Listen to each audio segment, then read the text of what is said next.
Good evening, everyone. It's 7:35 on Thursday, March 30th. I'd like to call this regular meeting of the Board of Finance to order. First item on the agenda, as always, is public comment. We have a bunch of folks in the audience, I think most of which are here to help us discuss the budget. Does anyone want to give a public comment ahead of time? Okay. Yes, I would like to give public Okay. comment. Where would you like me to stand? Just, I guess, sit at the middle, right? Jen, I think that microphone Is is this the live spot? now. Yeah, microphone's there. Okay. I know this is a bit unusual, but I wanted to make sure that my voice was heard. I'm your treasurer, Joan Hendrickson. Nice to see you all. When I make investments, I make them on, and I do projections, I do them on the risk of the institution I'm putting the money into. The risk is in my judgment and looking at the certificates of public depository provided by the Connecticut State Banking Department, which I receive quarterly from each bank. So all projections of my projections are risk adjusted. Money's fungible, but investments are not. Cash flows do not take into account risk. I do and consider it my fiduciary responsibility. I don't like football analogies, but I'm going to give one here. The plays always work on the chalkboard or on the cash flow, but execution is a whole different matter. Everybody's real excited about our T-bill program, and I'm delighted Monica's here because she's the heroine of this program. We had a blockage, but she helped unblock the blockage. All our documentation and platform was set up. We started doing T-bills about a month after that, and Jen and I set up a T-bill program. We tried to do it for more than 2 years, and our efforts were blocked. So Monica, thank you. She eliminated this blockage, and when the banking crisis hit, we were up and running and ready to go, and I do appreciate that. I was sent an email on March 27th asking to see all of my assumptions and math for my projections. Your meeting for my budget was March 28th. I believe examining and synthesizing, and I'm just going to demo, this is my budget file, it's huge. For over 16 accounts in one night is not reasonable. My budget was submitted in December. If there was further information needed, there's plenty of time to put it together. I will tell you, I am happy to do and present whatever updated projections you want and need, but I can't do them overnight. So anything you want, just let me know, and I will be happy to redo them. I would like to express my disappointment that no one took the opportunity to sit down and speak directly with me about an investment income, past and future. I have presented this budget for 18 years. This is my 18th year as treasurer. We're reeling from a banking quality crisis where risk management is the primary cause of the bank failures.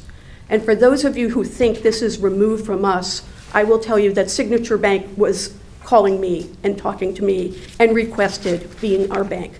To cut it short, I turned them down. I think the process would have been enormously helpful to understanding this if we had talked face to face. And that's my public comment. And again, I'm doing this in public comment. If you want me to come back to ask me questions, we can do that at another time. Or you can send me an email, anything you want. Okay. Thanks. Thank you. Okay, any other public comment? Okay, so the first item on the agenda is going to be the review and closeout of certain capital projects within the reserve fund for capital non-recurring expenditures. Right. On page 1 of your summary, you can see that we're seeking to close out 91,569 of projects. And then there's several projects remain active. I'll go into those next. But if you close out these projects, your reserve balance after the closeouts will be about 561,000. It already accounts for the 40,000 for the PD locker room renovations. On pages 2 and 3 are all of the projects that are complete. Most of them were funded prior to the current fiscal year, but we do have a few that are current fiscal year projects that are done and can close out. The ones that I wanted to call your attention to are actually regarding the ones to remain active on pages 4 through 7. In the past, we've highlighted the ones that have been hanging around for more than 18 months. Those are the ones that are highlighted, and we are trying to provide you with significantly more information than what you've had in the past.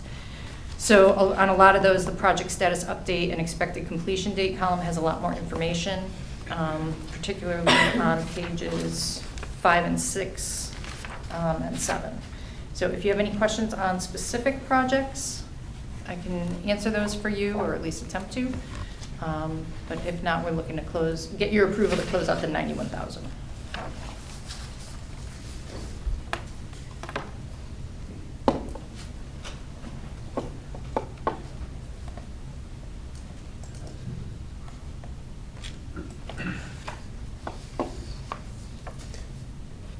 So, Jen, just one question here. On the ones that we're recommending closing out, and there's encumbered,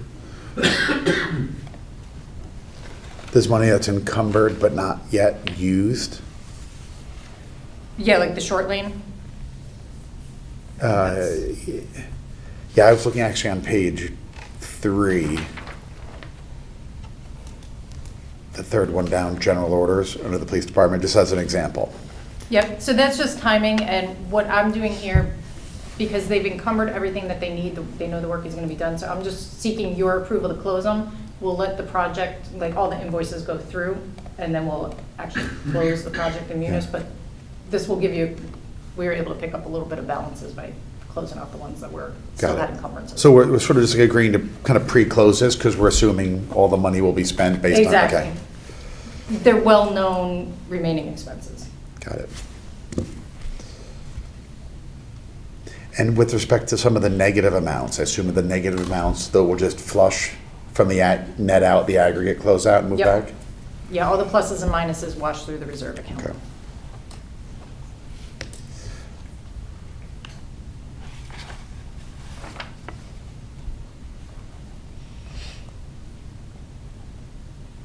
Any questions on any of the items that are in progress, the highlighted ones?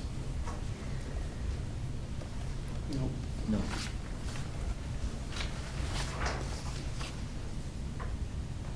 Yeah, I mean, some of these projects here, I would just say, or, we're going to talk about another project, I think, on Tuesday. I think generally we need to continue to try to do a good job of when projects are coming forward, really sort of understanding, I think, what the cadence is, when they're going to be spent down and so forth, because some of these, I think, date back like 3 years. Yes. And I think, for example, like what we're going to propose, I sent around an email around for Tuesday around the retaining wall. I think,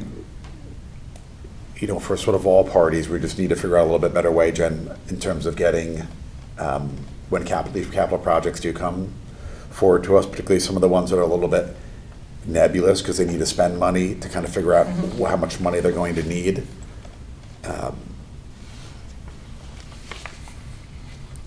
Maybe a little bit of money needs to be spent even before the project comes before us. So I'm not sure. We do carry a reserve, so to the extent professional services are needed, $2,000, $4,000, $6,000, something like that, they can always come to us and we can transfer from our operating reserve, just so that when it comes to us, it's a little bit more detailed.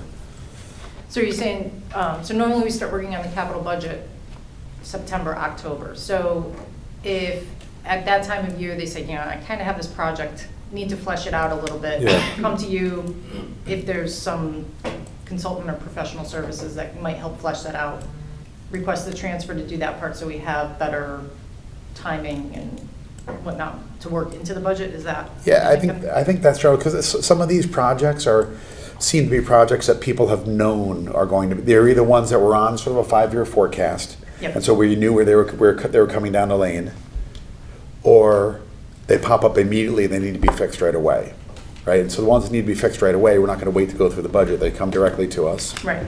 For example, like the retaining wall or the like the lockers, right? And those that are, in sort of a longer term plan, I just think a little bit of money and time needs to be spent so that when it comes before us, we're not sort of appropriating money and the project's not really taking place for 2 years. Yeah, it's, a lot of these that are highlighted,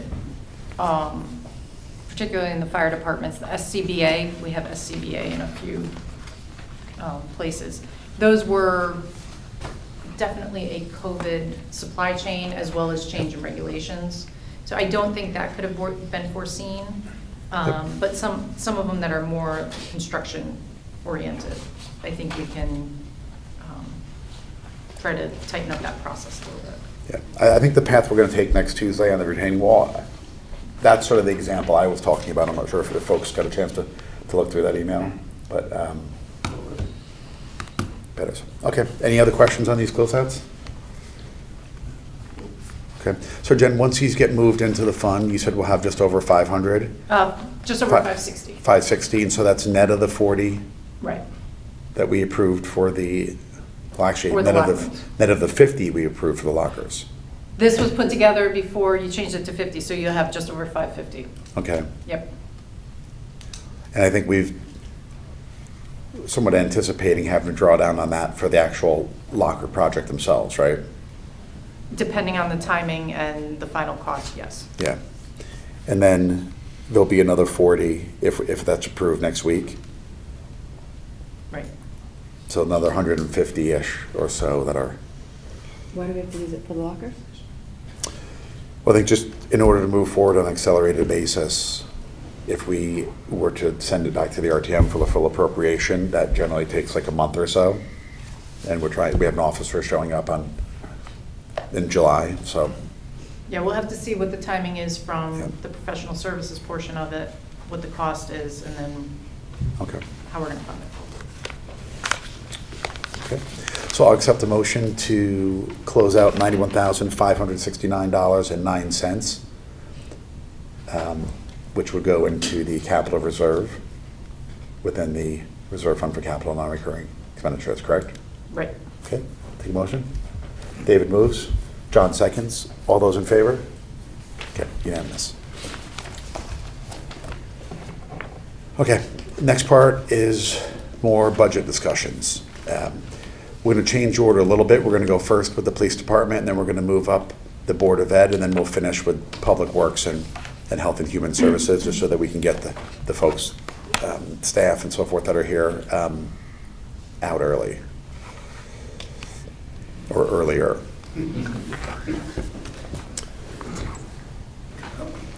Jen, you want to put up the police budget? Absolutely. Thanks.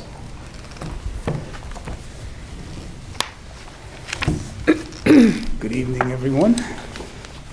Appreciate it. Here we sit once again. I'll take a little bit of a lead from it. So Jim and I reviewed this budget with a bunch of the RTM committees also in attendance. The one thing that I think is the big thing in this budget that we've kind of talked about quite a bit is we're adding 2 police officers. So for people who don't know, we have been down 2 to 3 officers for, I think this is my 6th year, doing the budget with the police department, and before that, 3 more years on RTM. So we've been constantly behind. What this budget does for us is actually gets us fully staffed, which is a number of 51. And tell me if I'm wrong in any of this as I go along. Well, just as a point of order, we were fully staffed at full budgeted complement at 51 for the last 22 hours until 11 o'clock today when Mark Capelli retired. So it puts us, we were at full budgeted staff for 20 hours or so. But I do think we have now left that staffing issue in the rearview mirror.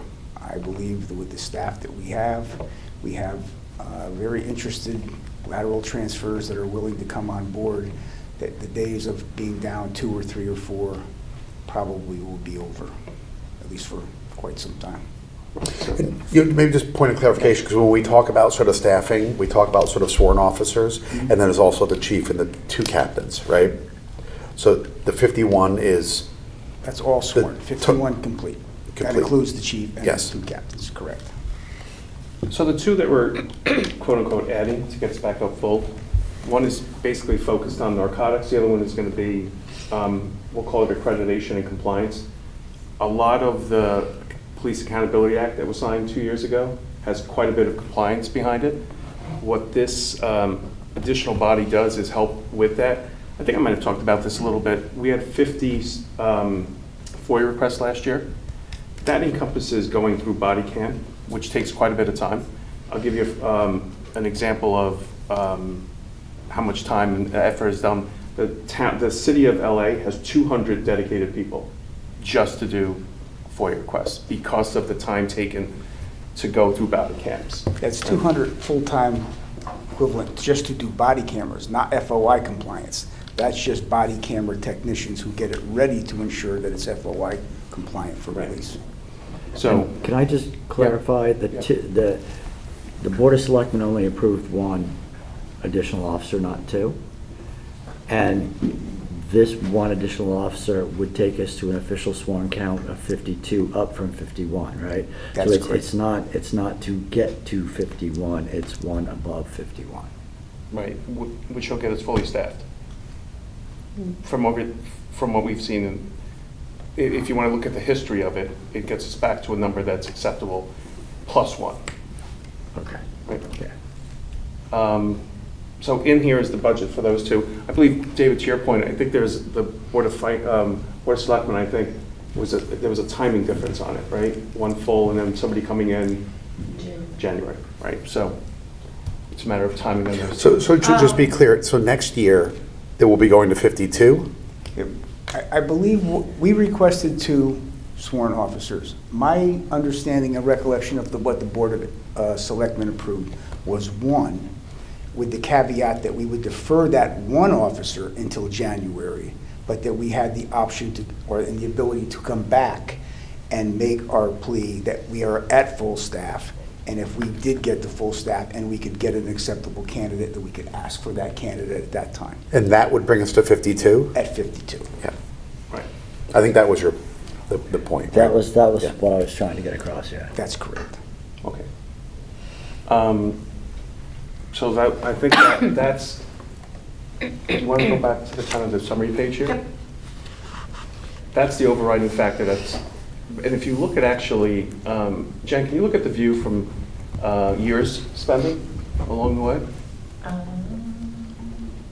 Because the actual increase over time, because the added staff actually brings down our overtime number. Is that, can we show that out here? On the summary, no, we can only do that in the individual worksheets. Yeah, look, Oh, we, you know what, hang on. Yeah, in the patrol section, it shows 128,900 increase in full-time salary, but 137,800 decrease in overtime. So it, And there's collateral issues there on overtime, which I've discussed with this board before and with the Board of Selectmen as well. The demographic of our workforce, just not in law enforcement, but demographics across the board, right now, people value much more their time off than overtime. So we do have a more than fair share of officers who are looking to take compensatory time in lieu of overtime. It does save the town some money because they can't use the compensatory time and if it causes a shortage until such time as the staffing is now minimum and then someone perhaps is out sick or gets injured, and there's where the overtime comes into play. So there is some cost savings there of giving employees compensatory time instead of overtime. We try to keep it to some, not complete, because we can't really have people that we train, highly train, and that they're never here to do the job we train them for, because they can be off on compensatory time all the time. So there's a fine balance, and I think we do a pretty good job of work-life balance. It's different than it was in my day. Right? But this was something that came directly out of the new contract, right? Some of these things on the CBAs for the last several CBAs have impacted this, certainly. The ability for officers to actually take 12 additional days off as holidays. That wasn't an option until not this current CBA, but the last CBA. You got paid for 12 holidays, but you didn't have the option of taking 12 days off instead. Many of we're still working through that, where we'll get to our equilibrium, where we can see, okay, what do we think really, how many people are going to take the 12 days, how many people are going to take the 12 days of pay, and how many are going to be in the middle. So that's still But I think more and more, you're going to see people taking the 12 days. So rather than the does this 12 days play a day. into the, sort of the agreement that, there's, if you will, half a year of another officer in here, and you'll see sort of where things are midway through and whether or not you need? I think with the increase of housing units that are coming in here, the increase in the assisted living facilities we have here, and I spell this out in the request document, and a few other things involved too. I think we're sometimes a little bit of a victim of our own success, right? And we are supposed to be judged on not what we respond to or react to, but what we prevent, right? And I think we do a pretty good job at that, so it's hard to quantify, okay, additional officers. We're not really throwing out additional officers to attack criminal activity, right? We do about the best we can with index-type crimes, right? Our serious crimes really are fairly low. But the back end of policing now and the compliance that we have to do and the amount of time it takes it to do it, it is a tremendous strain that we never had to do a generation ago. There was no reporting requirements beyond the chief of police reporting to the police commission and the board of selectmen. Now we have to report to a myriad of governmental agencies, and it is quite a voluminous task.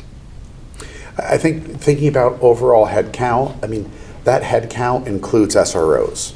That's correct. Correct. So we went from one SRO to, I think 18 months ago, a second SRO. So when you think, and the SRO spends, I feel like it's like 70%, 80% of their time at the school. So in terms of number of officers sort of at regular police work disposal, that's kind of gone down. That's taken 0.6 or 0.7 down. So if you think about the number of officers not doing school duty, by adding one, you're really only adding 0.3 or so. In this time too, as this board I believe knows, we've carved out an administrative lieutenant that we never had prior to the administrative lieutenant being created by Chief Lovello. We had a training officer and a youth officer that was one person, that is now one lieutenant and one detective. We had 3 officers in a selective enforcement squad that did motor vehicle enforcement and worked with the Detective Bureau on investigative type activities when required. We have kind of carved out a different way of doing business over the last 25 years without really adding any staff. So, again, the previous chiefs did a job getting blood from a stone and trying to get us kind of where we need to be in the 21st century. Right, we have more responsibilities and the same amount of people. And when you're adding businesses and residences and people complaining about things they want, help with, traffic enforcement, and we still have the same amount to work from, and now you've taken 2 to the school that can't do those duties. And in the summer, we have 2 people on the boat full-time, you're taking away from those duties. So we're trying to do the same job with less people, so that's part of the problem. All right, I'm going to push back a little bit here, all right?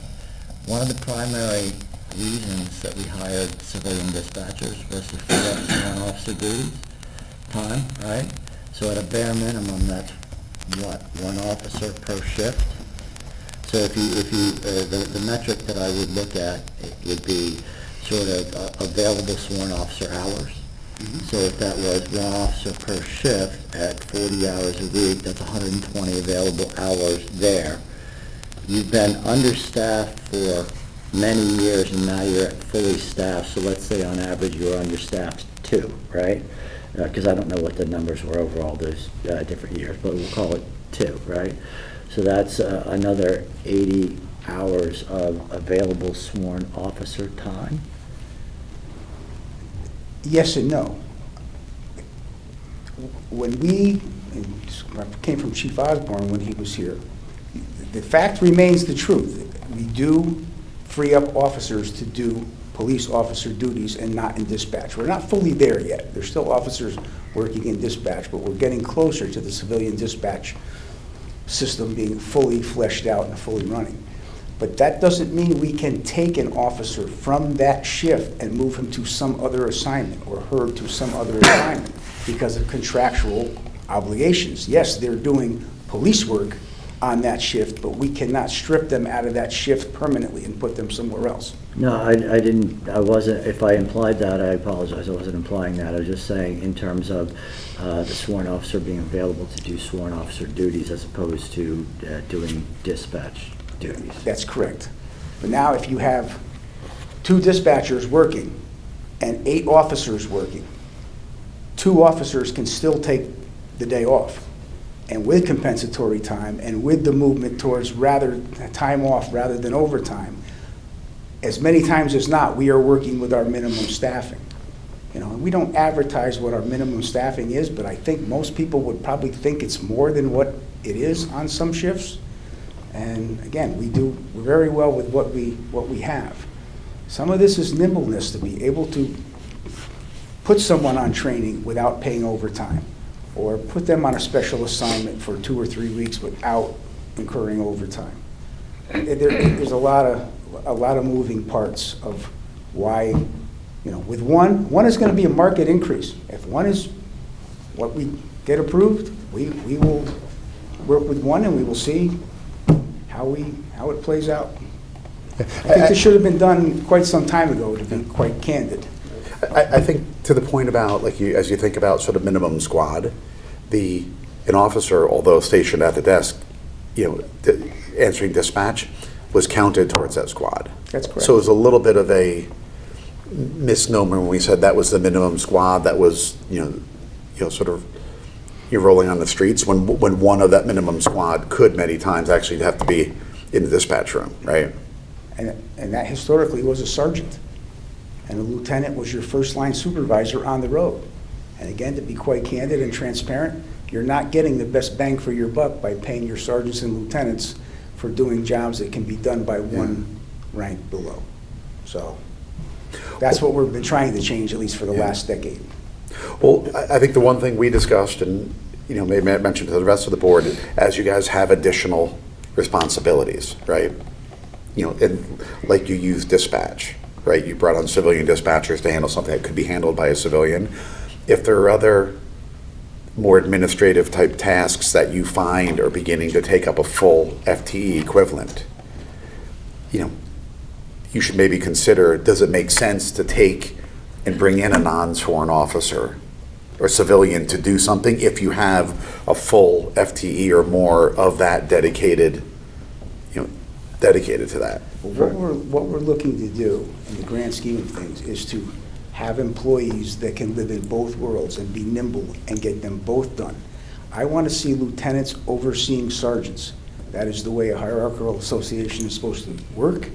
Right now, we don't have that across the board, and sometimes our seams show, right?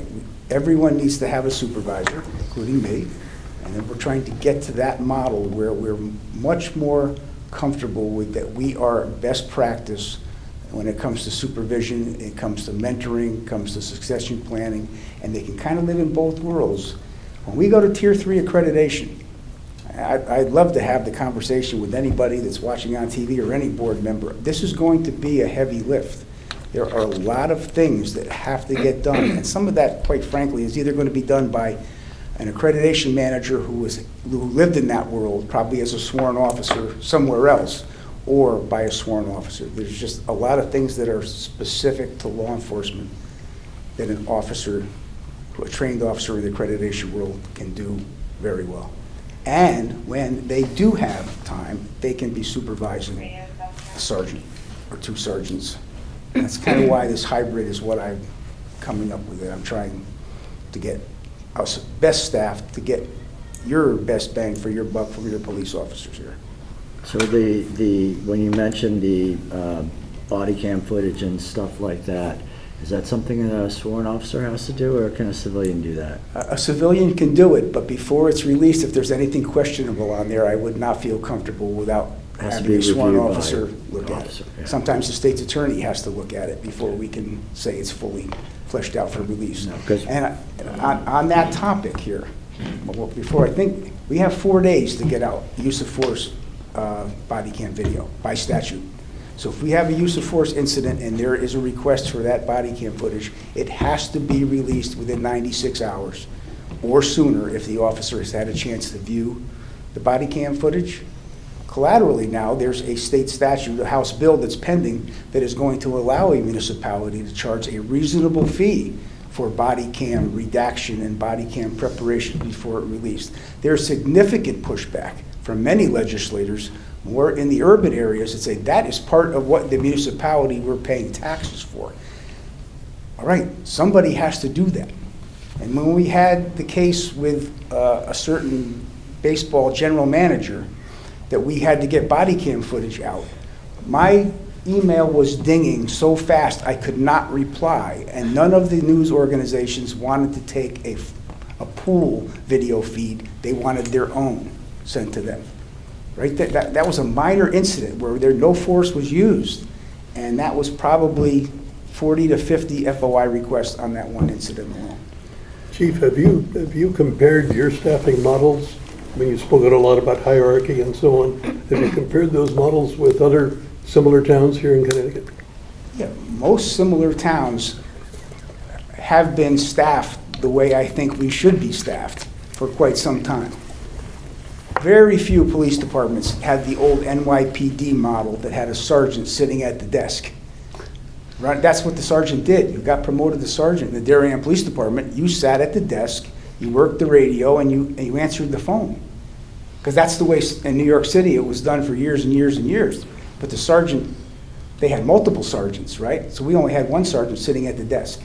No one wanted to be a sergeant because nobody wanted to sit at the desk for the rest of their career, right? The lieutenant acted as the road supervisor, but effectively was operating as a sergeant, really, because that in the hierarchy of things, that's how it's done.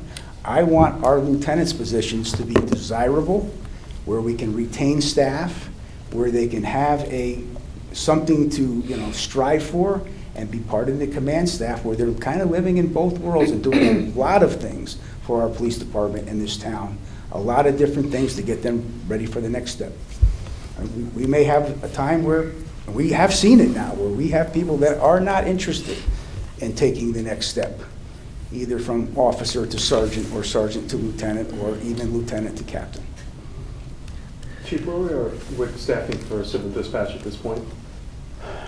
I think we need one more. Well, we're in the process of hiring two, our last two. We have candidates that we think are, Right. this week we identified a candidate that's probably going to be a turnkey candidate, coming from NYPD. So that's 9 plus 2 If you can run that coming, dispatch right? center, you can run our dispatch I center. think that's So we- 7. That's 7 coming, plus right? 2 coming. Where 9 is fully staffed. Nine is fully staffed. Yeah, because I know we have a little bit of turnover there.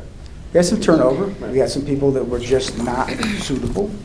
We had one dispatcher that was on long-term military leave, who's now back. Chief, what's the definition of use of force? I mean, what's the spectrum? Use of force is anything further than mere handcuffing, Okay. right? No. Escorting somebody by the arm, no. But any type of force beyond that, yes, has to be fully documented in a 8-page report that goes to the state, has to be reviewed by the chief, has to be sent in for review for the state of Connecticut. We were very fortunate. We only had 2 uses of force last year, and they were very minimal. That doesn't mean we're not going to have one tonight. Hopefully not here.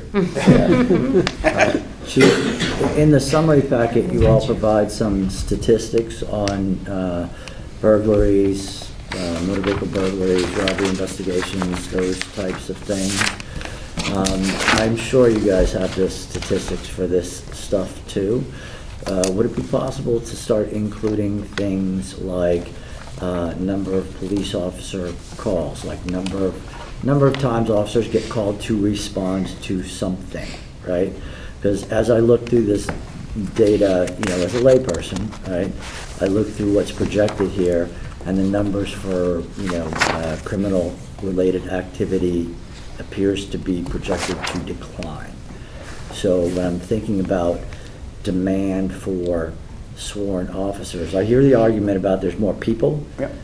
but absent things that officers need to respond to specifically, whether it be a serious crime or, a traffic incident you got to roll out. It's not nothing serious, but there's a report and it takes, an hour to get everything settled, whatever those things might be. Some stuff like that might be helpful. Although our calls for service, stay fairly consistent, the type of calls that we're getting today that we didn't get 20 years ago take exponentially longer, right? A domestic violence call is not 2 officers for an hour. It's not. It's 2 officers for almost the entire shift.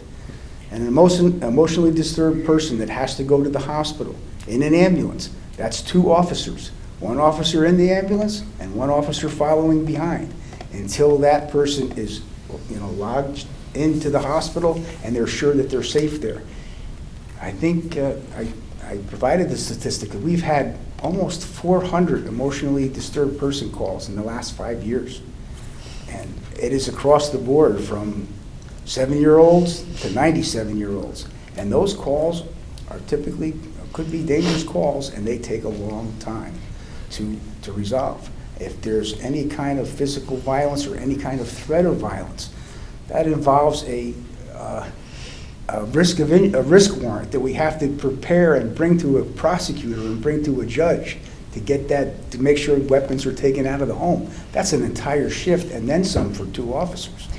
We didn't deal with a lot of those kind of calls that took your entire shift time to resolve. And to add, I think people forget what we do here as officers. They think it's just crime related, but we're actually first responders, and a majority of our calls are medical related. We're the first ones to go. We're always called out. Fire, accident, any kind of health issue, whether it's a cut to a heart attack. Those are majority of the calls that we go to that I think the public forget that we do, because not all towns do that. And now when you're adding all these senior assisted living, we are there. We're assisting post-53, their kids. So we're assisting with lifts, falls, everything. And that's 2 officers to each call. And all that stuff is great color.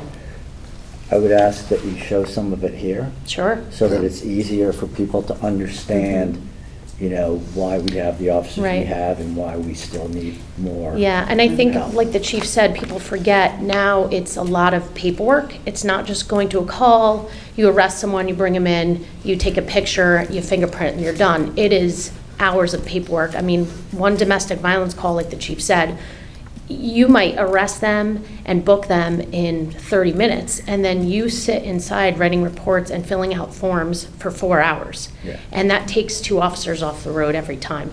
So I think people don't understand the back end of police work, but Fair enough. it is involved, yeah. I definitely don't. I speak to a lot of people, as you know, and if, as members of the board, maybe you can ask the question of your neighbors. How many police officers do you think are on the road on a regular? I think the number would surprise you. The number they would probably throw out is more than we have on the road, I would think.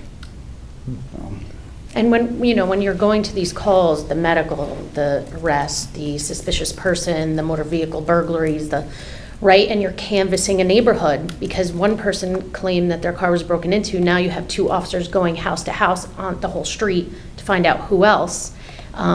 And now we can't get to the traffic stops or the traffic enforcement because those officers are pulled to one area. So that's another aspect that I don't think people understand either. This is nothing here is etched in stone, right? My plan is, and I hope my successor's plan is, that we want to be nimble. We want to be making sure that we're properly staffed. If that means changing staff around, or someday through technology where we can do things with less staff, I'm not one that's going to sit here and say that once officers are here that they always have to be here, right? We've never downsized our police department, right? We never have. Not to say through attrition someday that with technology that could be something that might happen. I'm trying to address the here and now today. Again, it doesn't do anything so much for the chief. It does it for the residents here that I'm trying to provide the best service that we can. I like it when people say, we love the service your police department provides. That's kind of what we're here for, the absence of crime and people thinking that we provide good service. Chief, in addition to the real hard crimes, of which there aren't many, white-collar crimes, of which I was a victim of in July, on vacation, somebody hacked my bank account to the tune of 5 figures.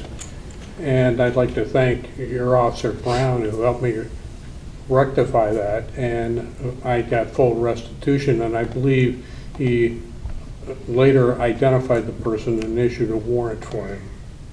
Thank you. He does a good job, as all our officers do. We have one now, it's $1.5 million. It's a lot of money. He's a on former some of these student of online the frauds. principal in Trumbull where I work, and spoke quite highly of him when he was a student. Okay, any other questions? I was actually just, you sound like you were going to wrap it up. Overall, the increase is less than 1%.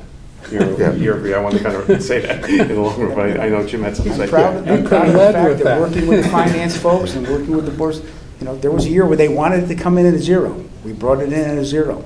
Right. We're never, like I say, we're never asking for the submarine or the pizza oven. We're asking for legitimate things that we think we need to provide the service that we do. Well, I think we appreciate it. I think we appreciate you working with the Board of Selectmen in terms of phasing in as needed the next one. And do you want to make a public service announcement about reminding people to lock their cars? Because if they did, that would probably cut down on a lot of these calls. I would like to say that those numbers are substantially down, and it gives me great pleasure to say that. It's not 0 as of yet, but it is substantially down. And regionally, working regionally, the police departments across the Eastern Seaboard, I think they got the head of the serpent, right? They got the high-level people that were directing a lot of these kids to do that. So, but still, please lock your say all the cars that could be stolen were. Some of them several times from the same driveway, unfortunately. I did get an email just real quick, and I know we got a lot of folks to go here. It says, how many Hyundais have you had stolen in Darien? I go, we don't have that many Hyundais. And the people that have Hyundais, I guess, are locking them because they're not getting stolen. It's the hot car to sell. I mean, steal, evidently. Any other questions from the board? Thank you, Chief. Thanks, Captain. Second floor, 25 Hecker Avenue, to answer any question regarding the police department budget or operation. I will give you the candid and straightforward answer. I'm not trying to keep you here, but do you want to do capital while the departments are here, or do you want to circle back to that later? I feel like we got a long agenda. Can we circle back? Yeah. I don't think there's anything extraordinary. There's like a couple of cars and a cat, I Yeah. think was the increase. But we'll circle back to that. Okay. Because Yeah, I don't think there are.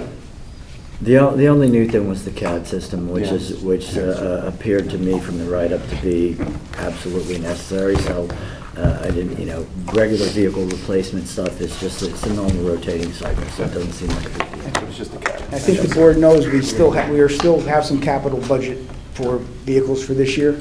Yep. But I'm not willing to spend the price that they want for it right now until we can arm wrestle a better deal. You don't want to pay for a Maserati when you get forward? Dude, I don't want to pay Maserati price for a Volkswagen. Exactly. Thank you, Well, thank you very much. Thank you. And keep us posted on the capital project so we know. Yeah. Okay, so next, we're going to move up the Board of Ed.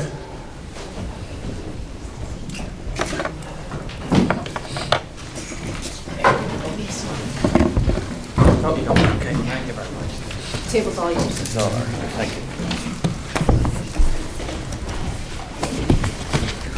I don't have the accent, so I'm sorry. Now you can say no more. Good night, everyone. Good night. Good evening, everybody.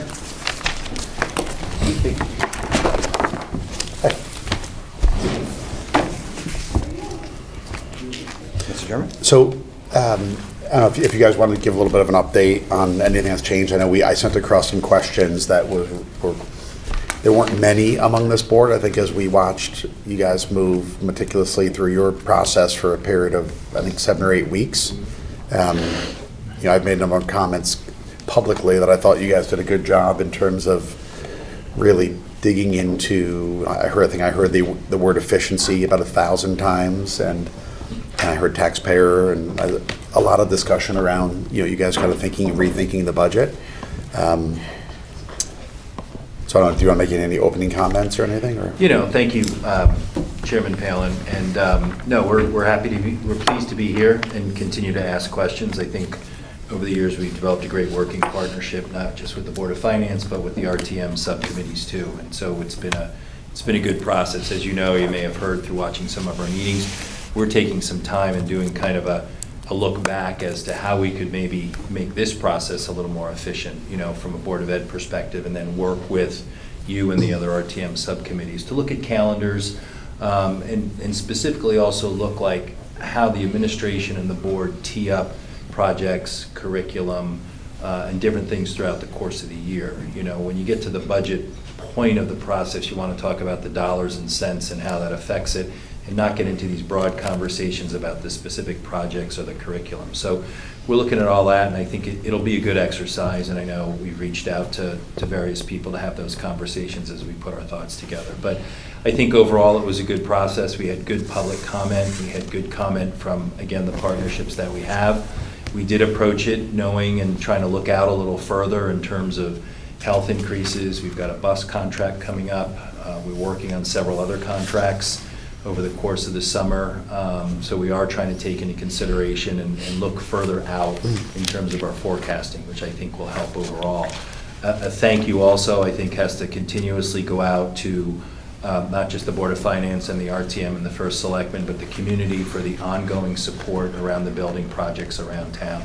It is a huge investment in our facilities and our infrastructure, and it's much appreciated. For those of you that toured with us a couple of Saturdays ago, you can see, how Oxbridge has come to life, and, the frame is up on phase 2. We'll be moving ELP in there in the fall, and I think everyone has paid attention to HHR and the renovations of Hinley Homes and Royal, and the removal of those portables, and ground will be in the shovel this summer, which I think is exciting. And a shout out to all those folks, not just from the administrative side, but the volunteer side. The time and energy that goes into those committees to get a building, spec'd out and off the ground is incredible. So it's a compliment to the town, to the First Selectman's office that goes through the process of organizing these building committees. But we get this done with an incredible amount of volunteerism, as you all know, sitting up there, and the Board of Ed knows too.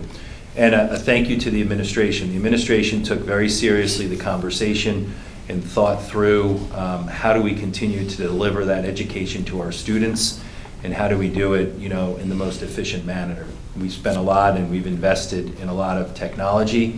We'll continue to do that. We'll continue to tie it in tightly to the curriculum and how that's delivered. I think at the end of the day, thanks to Dr. Adley and his team and the investment that we made in technology, we came out way ahead of most other districts through the COVID pandemic. So we're still learning, and we're still adjusting to how students are doing coming out of that, and we'll continue to do that. But I want to thank Dr. Adley and Rich Rudel and the administration for working with the board and putting forward what I think is a very efficient budget, but it's a budget that continues to invest and continues to look at how we deliver education to our children, so that we continue to be, hopefully the #1 district in the state, and quite often one of the top 100 in the country. So I'll pause there. Sure. Just a quick thank you for your support leading us right through COVID, and now through the building projects and through the various budgets. So thank you. It's much appreciated on behalf of the staff and the students and our families. So there were a couple of questions that the Board of Finance provided us to ask us to answer. So we'll go through these, and we'll sort of yin and yang it a little bit here. And Alan, maybe just in terms of going through these questions, just a little bit of background for those watching. A lot of the things we've been looking at, whether it be the library, whether it be the building department, Board of Ed, are kind of what's happened over the last couple months. Is there anything that needs to be readjusted? We've been spending a lot of time on the revenue side, if you will. And so, a lot of these questions were around making sure that we're sort of syncing up the budget, if you will, for anything that we've learned over the last couple months. So the first one was pertaining to ECR. I'll give you the general overview, and then Rich can talk to the numbers. But we budgeted that this year at 75%, and ECR was then through the state reassigned. That percentage was reassigned on basically ability to pay. For the most part, the towns were ranked from 1 to 169, and depending on where you are and what percentage you are in that ranking. So we have a 70% versus the 75%.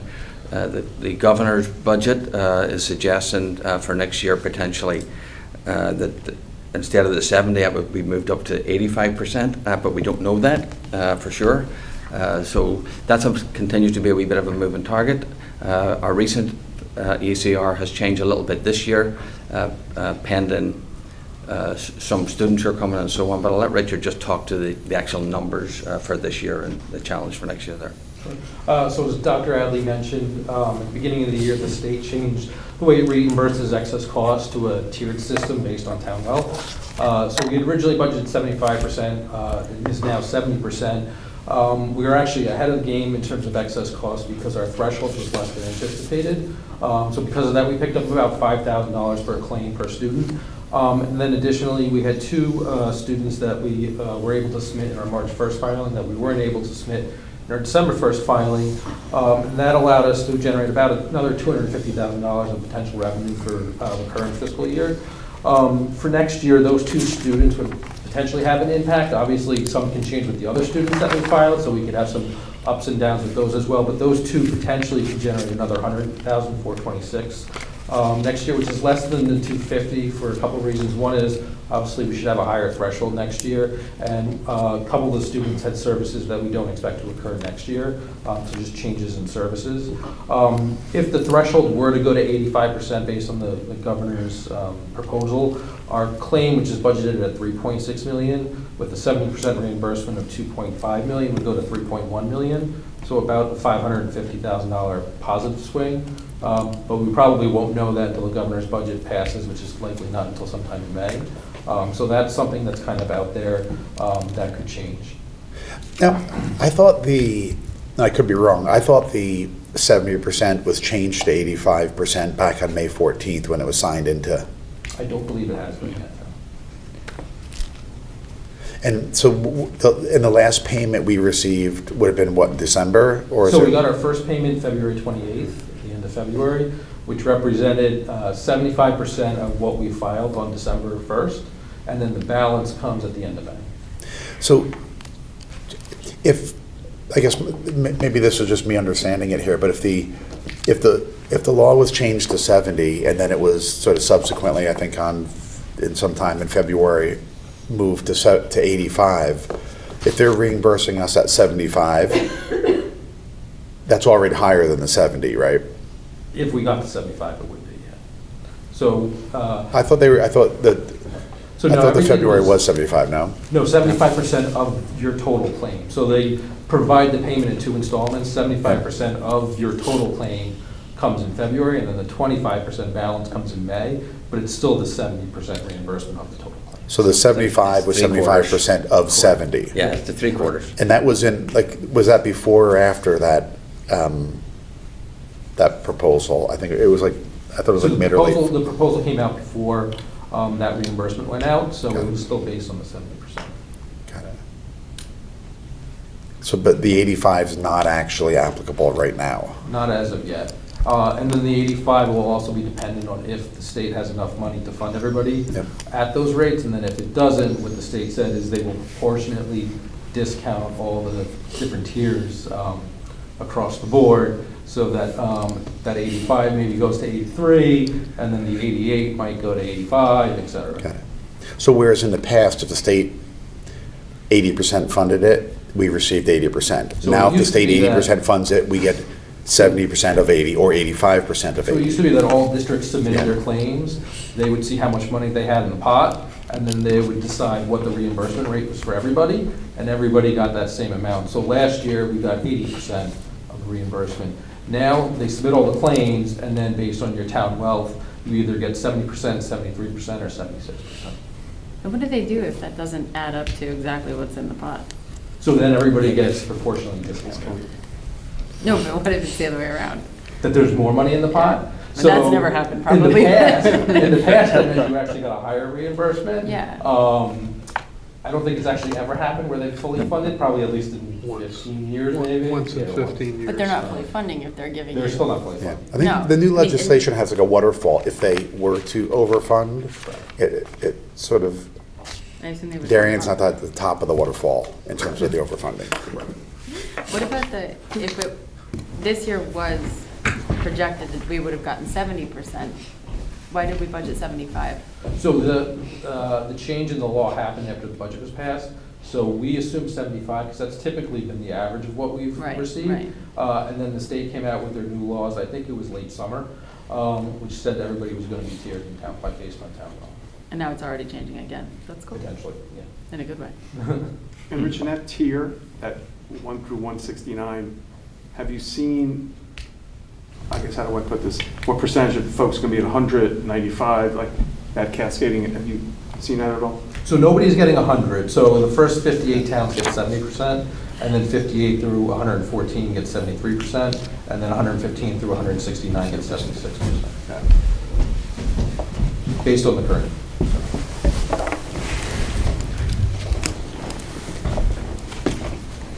So the second question? Well, So I guess, I missed the last one. So to the extent we were going to rebudget it, we probably would have rebudgeted the extra 100,000 for those.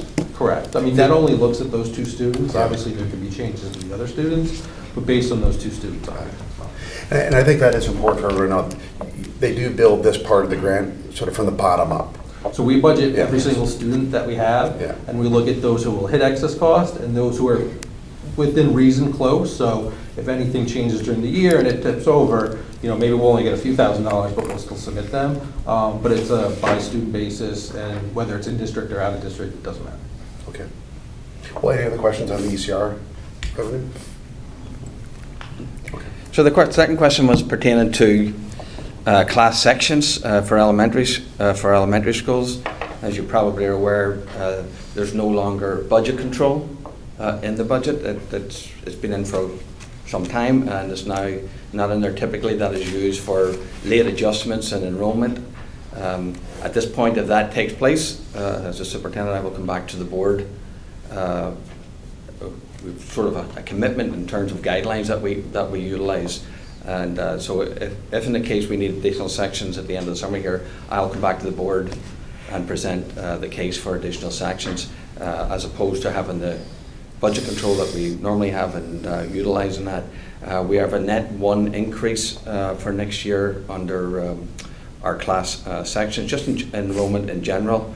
Over the next, will be 47 students increase next year. 42, most of them are at the elementary school, 42 at the elementary school. Over 5 years, we'll probably, just for round numbers, we'll increase by 100, and after 10 years, we'll increase by 300. SLAM demographer did our enrollment report, so I took into consideration some of the construction, obviously, that's going around us, and that continues to make us attractive here for people moving into town in some of these units. So the idea of how close are we? Well, we've got a kindergarten section that with 1 additional student will tip. I've got a 3rd grade section at Royal with 2 additional students, potentially tips, and a 4th grade section at Ox Ridge that would need 3 additional students currently.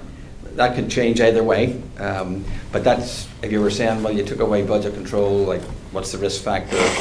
That sort of describes the risk factor. We're basically, for the most part, on enrollment. I think our enrollment was projected for 2,100 at this particular point for elementary schools, and we're at 2,099 students. So that gives a sense of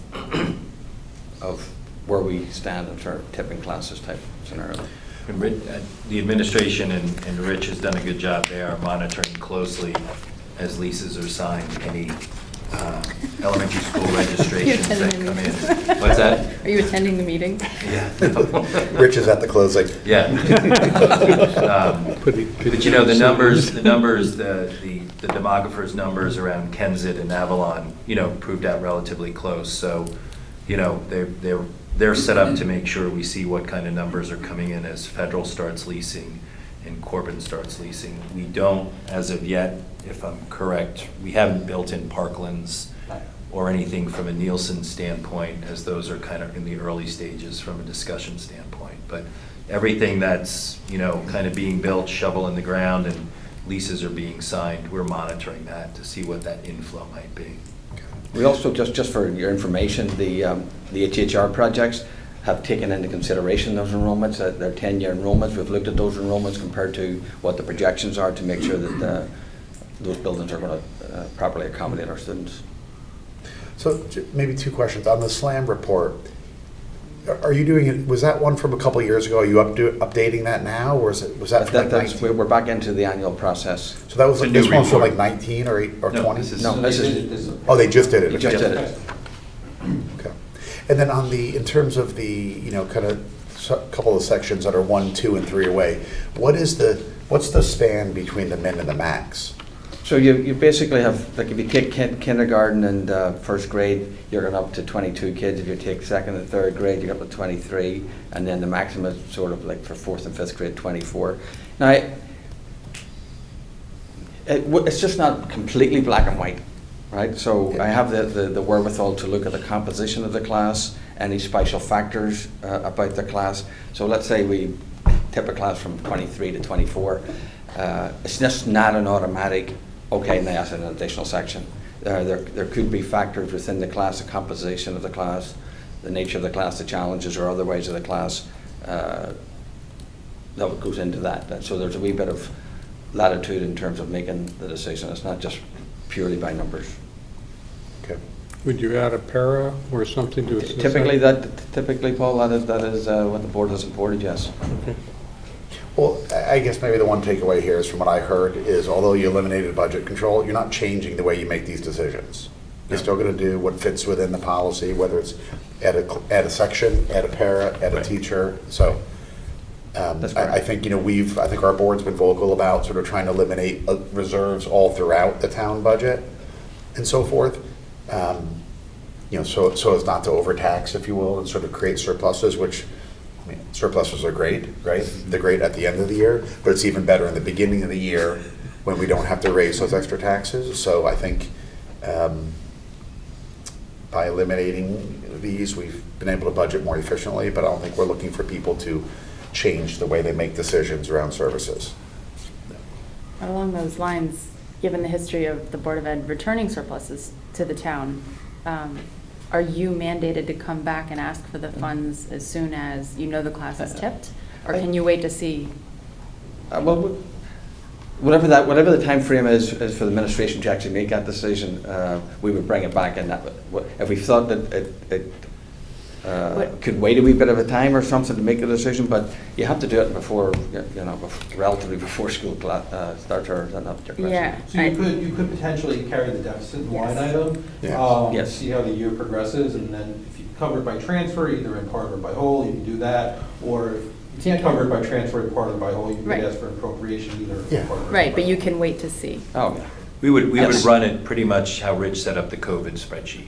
Okay. And that we tracked it and we worked with you in terms of, I think it was February before we actually came to you and said, we're gonna need an appropriation. Right, okay. And we worked through that. So I think, you know, at the end of the day, we're fully funded as on July 1st. If we have to make those decisions, we will, and then we'll track it accordingly. To your point of inherently, there's always different starting times for people and there are inherent cost savings from the beginning of the year forward. So to your point, we would monitor that and kind of set it up similar to the spreadsheet we did.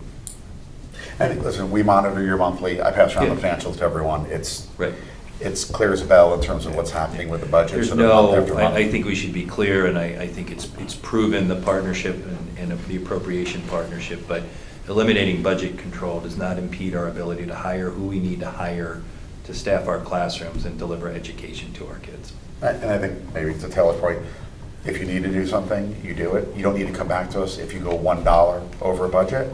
But I think going back to COVID, you don't need to wait till you get to 1.3 or $1.4 million in the hole to come back to us. There's probably some happy mediums in between there. Yeah, and I think that discussion would take place. We have, you know, I think very good finance committee meetings during the month. And I think that's a good place where we'd start the conversation of having to engage the Board of Finance to discuss at what point do we feel we're tipping and do you feel comfortable that we go through an appropriation process? Okay. I appreciate the efficiency. I know it was overused. Thank you. Thank So you. the third question was pertaining to, would there have to be any adjustments given the mid-year hires that took place? And let me say, given Tennessee and Texas, the commitment to the safety and your support for the safety of our students through the plan, particularly our SSOs, our Director of Security, and probably most priority too also is our mental health director. So we thank you for that. Those salaries didn't start as soon as we thought they might have. It took a wee bit of time to get us up and running. For members of the committee here, the SSOs will actually go in place April 17th. Our Director of Security is already on board, and our Director of Mental Health has just started her tenure in the district. So we're pleased to have those exceptional people. We have used the offset that we thought to offset some of the expenditures for pre-purchases. So that's already been used for this particular year. And the budget for next year shows a full adjustment for their full year salary. So there's no, if I understand the question correctly, there's no adjustment needed for next year's budget because it's already built into the actual FY24 budget, the full year salary and so on and so forth. Got it. Yeah, and I think that was my question, just because you weren't sure exactly where you're going to hire them. Does there need to be any other adjustments up or down? And I would just add, he's left, but I'm sure he can watch the video in his spare time. A shout out to Chief Anderson and his team. They were instrumental throughout this whole process, true partners in kind of developing what this actually looks like. That expertise is invaluable, working with Dr. Adley on building out this program. And they were every part of the process in terms of interviews, and they will be part of the process from a training standpoint.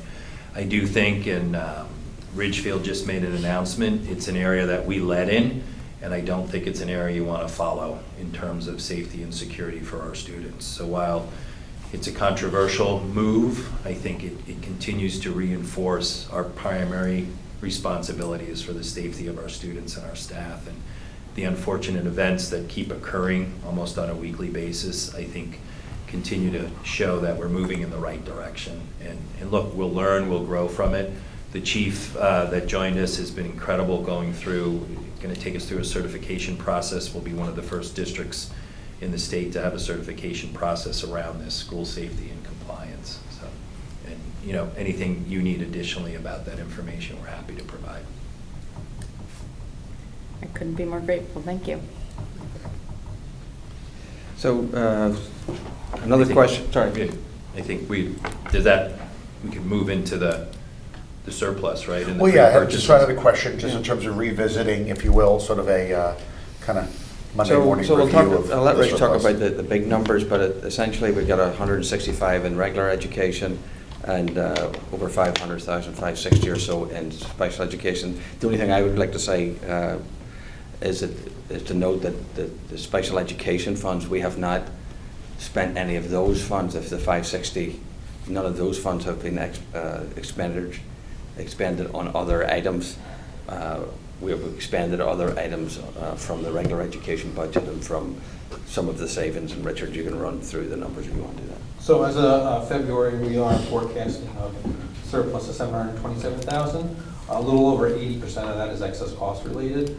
As Dr. Adley mentioned, about 150 or so is non-excess cost or non-special education savings. The primary area of the savings is we did negotiate a new salary schedule for custodians and maintenance for hires after July 1st, and so that's yielded $60,000 this year. We had some health insurance savings because we had some under-enrolled elementary sections, and then the China exchange program did not occur this year. So the board did approve about $540,000 of mid-year adjustments this year between the security program, the director of mental health, and then about $249,000 in pre-purchases as part of taking those items out of the fiscal 24 budget and purchasing them in the fiscal 23 budget. The funds primarily came from budget control, those under-enrolled elementary sections, which were 3 across the district. We budgeted originally 2 teacher in residence. We were only able to secure 1, so we had salary savings there. The salary schedules that I mentioned for the maintenance and custodial staff. And then we had some turnover, so we had some delayed starts for some staff, which included an assistant principal, a facilities individual, a technician, and a director of nursing. So all those added up to the ability to fund that $540,000. So if we had not done those kind of mid-year adjustments, whether it was the security or the director of mental health or the pre-purchases, we would be at about $1.2 million, or a little over 1% of the budget. Did you want a little more detail on the pre-purchases, Jim? Yeah, I mean, I think it would probably be good to go over that. I think everyone's aware there's. I think, the good discussion at the board table, and Dr. Adley and Rich did a good job of looking at stuff that would not take the budget down this year and inflate the budget next year. It's longer-term stuff that, doesn't create a ripple effect through the budget, and I think that was one of the goals. So actually, one of the questions from the Board of Finance during the budget process was, what items were in our budget that were kind of like minor capital items?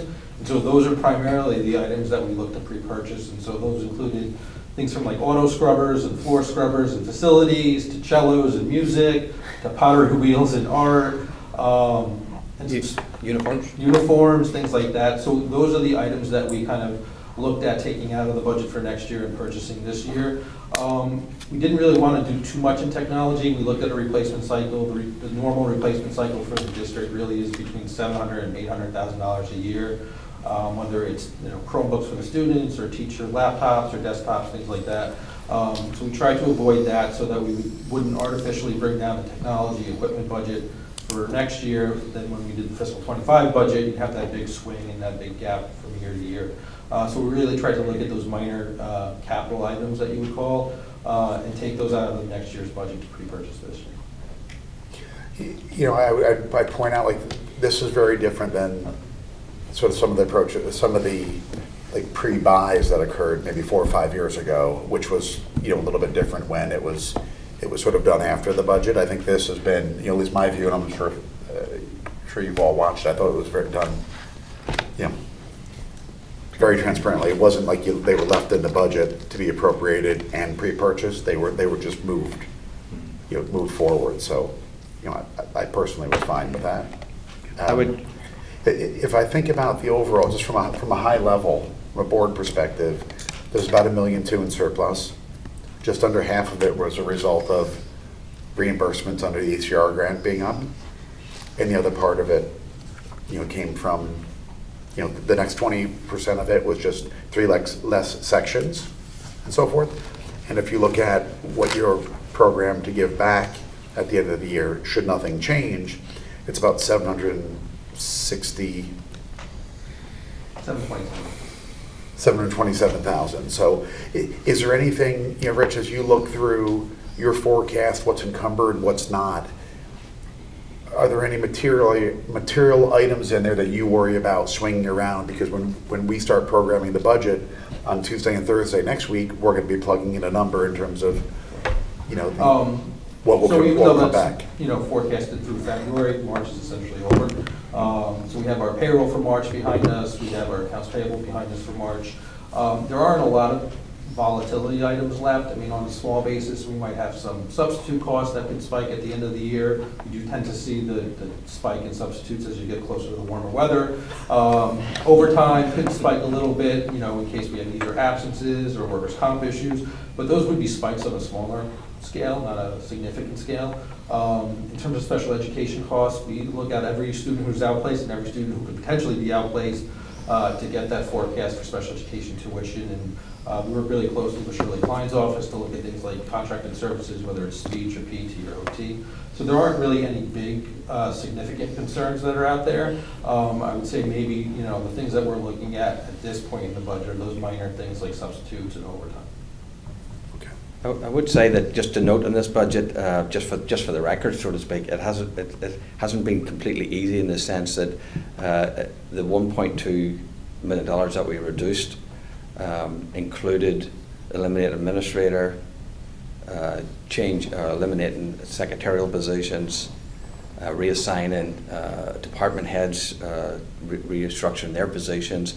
So it hasn't been easy in that capacity. I just want you to know that those were some of the difficult decisions that also contributed to the board's request. That's for next year? Yes, for next year. But not, yes, sorry, not the no, current surplus? for next year. No.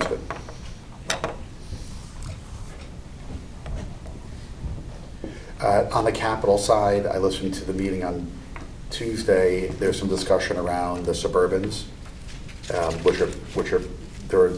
Suburbans baked into the capital that you guys have submitted. Are there, what are the concerns about getting those? Are they low, medium, or high in terms of being able to source them? So getting a car isn't quite as difficult as it was a year ago when you couldn't find a car to save your life. So if you recall, I think it was a year ago, we had one Suburban in the budget, the Board of Finance approved taking it out of their reserve funds and then taking it out of budget. It's still difficult to find Suburbans, whereas we've already started to kind of, scour the East Coast to try to get one. The last Suburban, we actually ended up sending someone to Pennsylvania to get it because it was the only place we could get a Suburban. So obviously, the earlier you can get it, the easier it makes it. I wouldn't say it's like a high concern like it was a year ago. It's probably like a medium concern. So if the RTM approves it in May, how early can you put the order in to be able to get it delivered? So if the RTM approves it in May, we can't commit a purchase order until the budget year opens, and usually capital opens up probably early June. Do they need to be Suburbans? So we typically go with Suburbans. So Suburbans are what was approved by planning and zoning. The benefit of having a Suburban, it does allow us to have 6 to 7 people in the vehicle at one time. And so one of the things that we found that's been helpful is we can obviously transport more kids with either about 6 kids in the vehicle, and then we can also use it during the middle of the day for our EOP program. And was the use of this Suburban, that's baked into next year's travel Yes. or transportation budget, right? Yep. Rich didn't originally have that, and when, we said, look for, where we can continue to have savings, and, he did the numbers about, here's what we could save if we added another 2 Suburbans to the fleet, so, over time. It's just been What is the recoupment of our costs on that? So with the vehicle, it's about 18 months, and you have your money back. Like with insurance, staffing? sort of Insurance, yeah. staffing, fuel costs for the Suburban, maintenance for the Suburban. So we've been seeing contracted out transportation costs rise on the low end 5%, on the high end 10%. So having the Suburban, allows us not to necessarily go out to those third-party providers, which is where we're really seeing things. Can you find any other 18-month return on investment? But I mean, could we not review minivans or passenger vans or some other alternative? Is this as efficient as it can be with these particular vehicles? So typically, it is a Suburban. I mean, it doesn't mean we can't use a minivan or a smaller van. It's just the amount of people that we can fit in the vehicle. And this is what you currently operate, right? Yes. How many are in the current fleet? We have 4. 4, so this will bring it to 6. 6.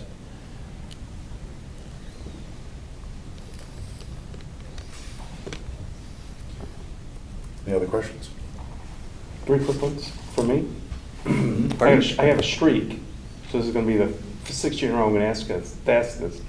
Have enough for mental health? I know, and I thank you for the mental health director.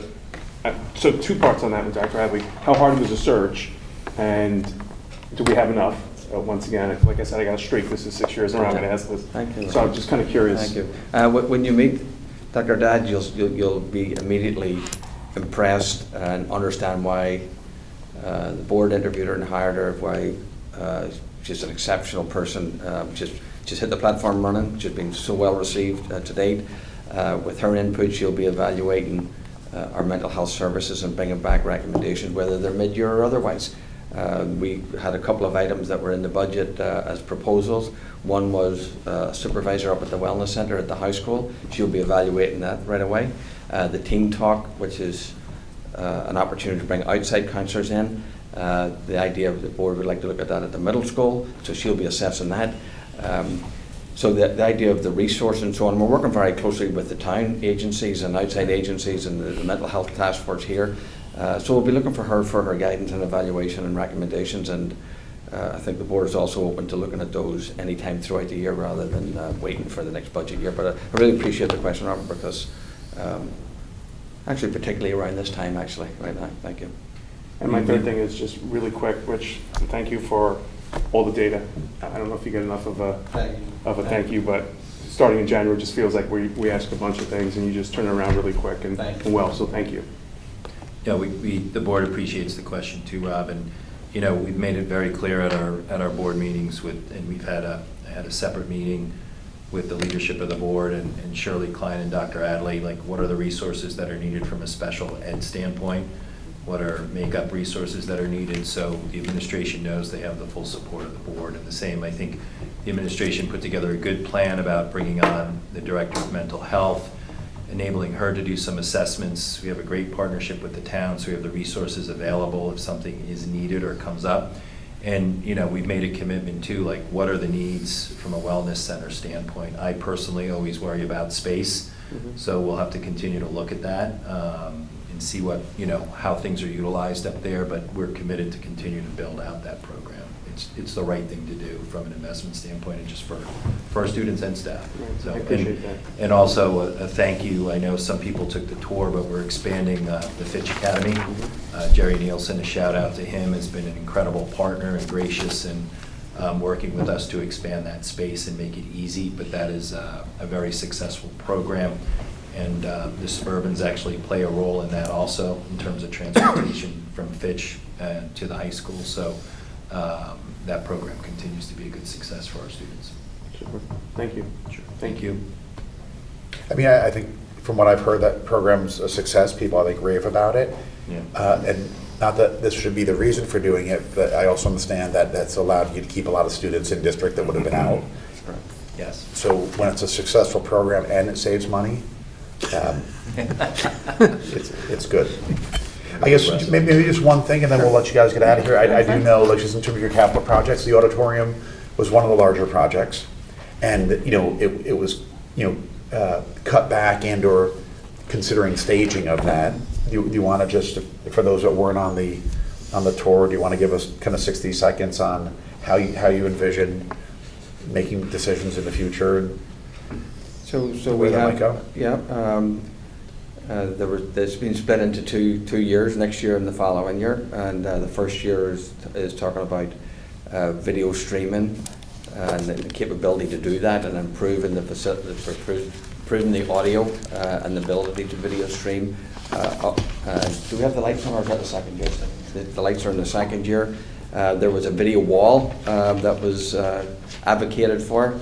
I'm pleased to say that we've looked at the right resources there, and the Darien Foundation is presently considering funding that project at close to $350 to supplement what's at the back of the stage. I should have said, by the way, the arts at the high school, Colleen Thompson is the department chair, and the performing arts are just absolutely phenomenal. If you've had a chance to go see Newsies, or last night was Young Composers, the lead off was a kindergarten student. I was blown away, absolutely blown away by the kindergarten student. But the arts are just phenomenal, and our kids are engaged in that, and this is an opportunity it engages a lot of kids during the day, during classes, and also after school and activities. So this is an opportunity to make upgrades to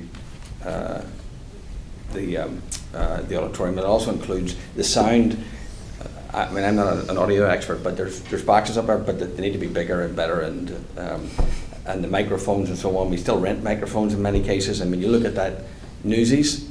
I mean, that stage was full of kids who had microphones on them, and I ran into Paul on the way out, and you know, we were both. I mean, it was Broadway caliber production. It was also one of the first productions. Yeah, I We're at told the Duke 2 I o'clock matinee. spent too much time on the athletic fields. but basically it's the audio, the streaming for the first year of the project.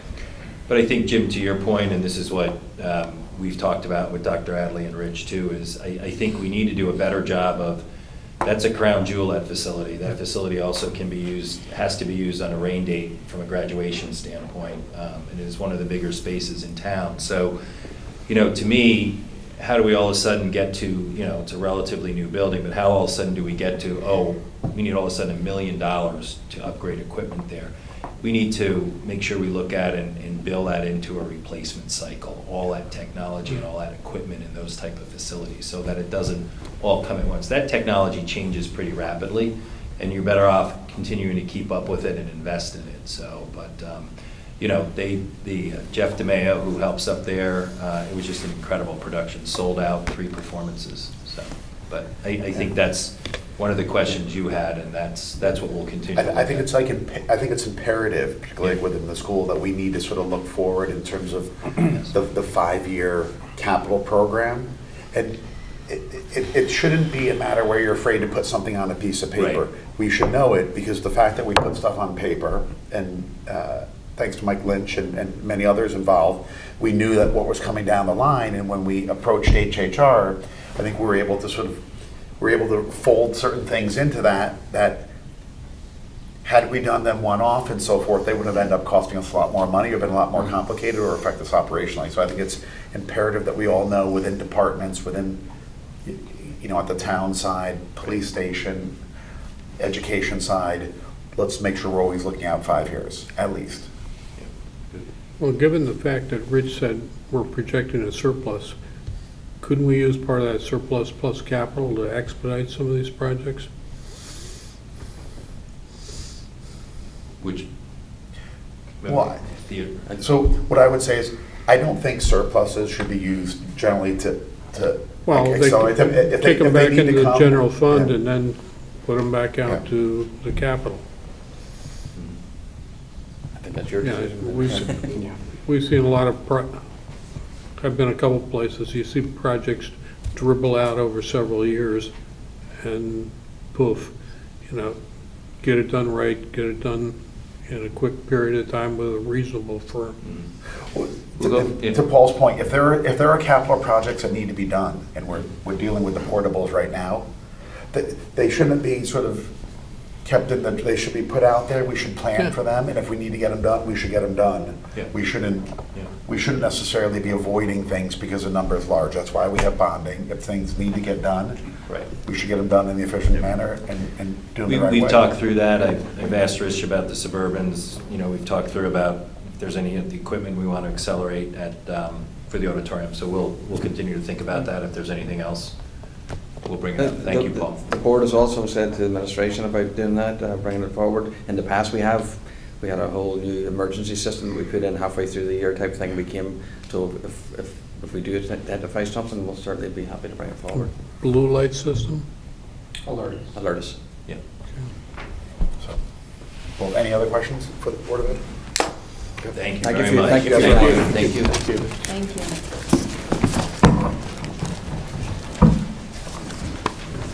Okay, so the last two items are Public Works, and then we have a very short one, which will be Health and Human Services, so just given the size. I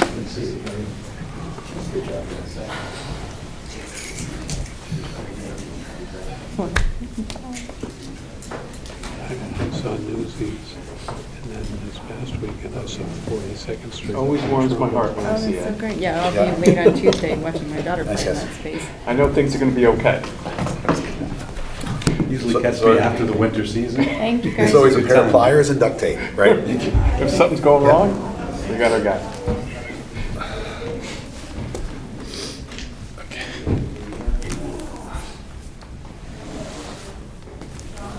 While Jen's pulling that up, I'll just, I'm taking the point on this particular one. We all know the vast array of things that the Public Works Department does, from towns, roads, sidewalk, drainage, sewers, waste disposal, managing buildings, and keeping all the rolling stock moving in town. I don't know how he keeps up with it, but we're pretty fortunate with the way that things run in this town.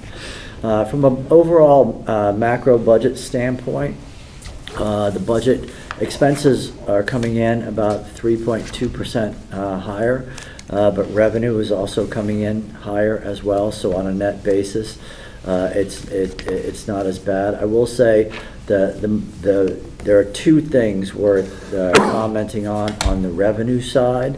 One, maybe Jen can expand on a little better than I can, because I wasn't sure that I quite understood the whole explanation. But in the management and engineering subdivision of the Public Works budget, there's a revenue item for $341,500 for transportation infrastructure town aid. This is state aid that used to be recorded into the RFCNRE account and is being moved into the general fund. I wasn't 100% clear on exactly why that was. It sounded like, from what I heard in the video, that it had something to do with the ability to spend the monies the way that we wanted to spend them. Is that right? Not necessarily. It's to do with grant compliance because of the size of the grant. it puts us into certain bidding and purchasing requirements that we've traditionally used this money to support our paving program. And some of the vendor bidding purchasing requirements aren't easily achieved with asphalt and paving companies. And so we run the risk of being non-compliant with the grant requirements and having to return money if we can't meet those compliant, if we can't satisfy the compliance on those. It also has the potential, if someone can meet those requirements, that perhaps it would be more expensive to go with their contract. So Kate and I looked at it, and the grant does allow us, doesn't have to support capital, road capital. It can support road operations. So what we're doing is moving it into the general fund, and it can just support the DPW operating budget for roads. And then we don't have the compliance issues. Okay. And I guess a potential shortfall in the reserve fund, right? Well, not a shortfall, but Yeah, now if you we have to couldn't use it direct again, more yeah. money into the reserve fund to offset this, Yeah. but the flip side is we can tax less for the general fund, so we have to know. Yeah, so aside from that, the only other area where there was a material change in the revenue side was on the waste management fees. Tipping fees were raised in the past year. It's pretty much a net wash because the number of haulers using the transfer station has increased. So if I got the math right, the expenses related to those other haulers versus the increase in the tipping fees is close to a wash. So that pretty much covers the revenue side, unless there's something else that you guys want to talk about. I anticipate that increase, though, in the fees. We're going to see an increase in the revenue in that item in comparison to the haulers, what they're paying off. So if you do the numbers, we're being charged $99 a ton. We're charging them $118 to drop off. Okay. So where last year we were in the red on that, we were basically charging them 95 and being charged 99. We were losing money. This year we're going to see a revenue increase there, and I think that's positive. Now, in this year's budget I'm in, I wasn't able to adjust that last year's budget time because of the timing for all the changes to the fees. This year's budget, I was able to do that, and you saw that in the revenue, and you saw it also in the solid waste management area. On the expenses side, there's some recurring themes. Electricity, heating oil, and fuel oil. And those run through a couple of different of the sub-departments of Public Works. But those are the primary drivers on expenses. Aggregate expenses, as I said, were only up 3.2%, including those increases. And some of those increases were in the 13 to 50% range, depending on the individual item. So those were fairly significant, but overall, not too bad at all. If I understood the answer to the question, as we might be able to have a little bit of savings from the ice control materials line item because we have not had to put out so much salt this year. So to replenish the dome to capacity will be a smaller amount than we might have otherwise historically. That is accurate. For the first time, I think, in my 9 years I've been here, I've been asked that multiple times, but so everyone has noticed it hasn't snowed this year, I guess. So, and we haven't had to dispatch and salt as often as we did last year. I think we had 7 events this year and a total of 7 inches. Yeah. I'm keeping my fingers crossed we're not going to see another winter storm, hopefully. So, but yeah, there could be a savings there if you'd like to draw down off of that. I do have about 1,000 tons of salt in the dome right now. Yep. I usually cap out at about 1,200, 1,300. Yep. What I would normally do is wait till July 1st, see what the market is looking at right now, whether it's going to increase, what's diesel cost for trucking. So I'm trying to get an idea where it's going to move. And if I think it's going to stay around the same, I'll grab another. Generally, I'll need another 500. They'll only let me max out more than that. This year, I'll just grab another 2 or 3, and then I'll be set for the winter and ready to go. They generally bid these out in November. That's when the price changed for salt.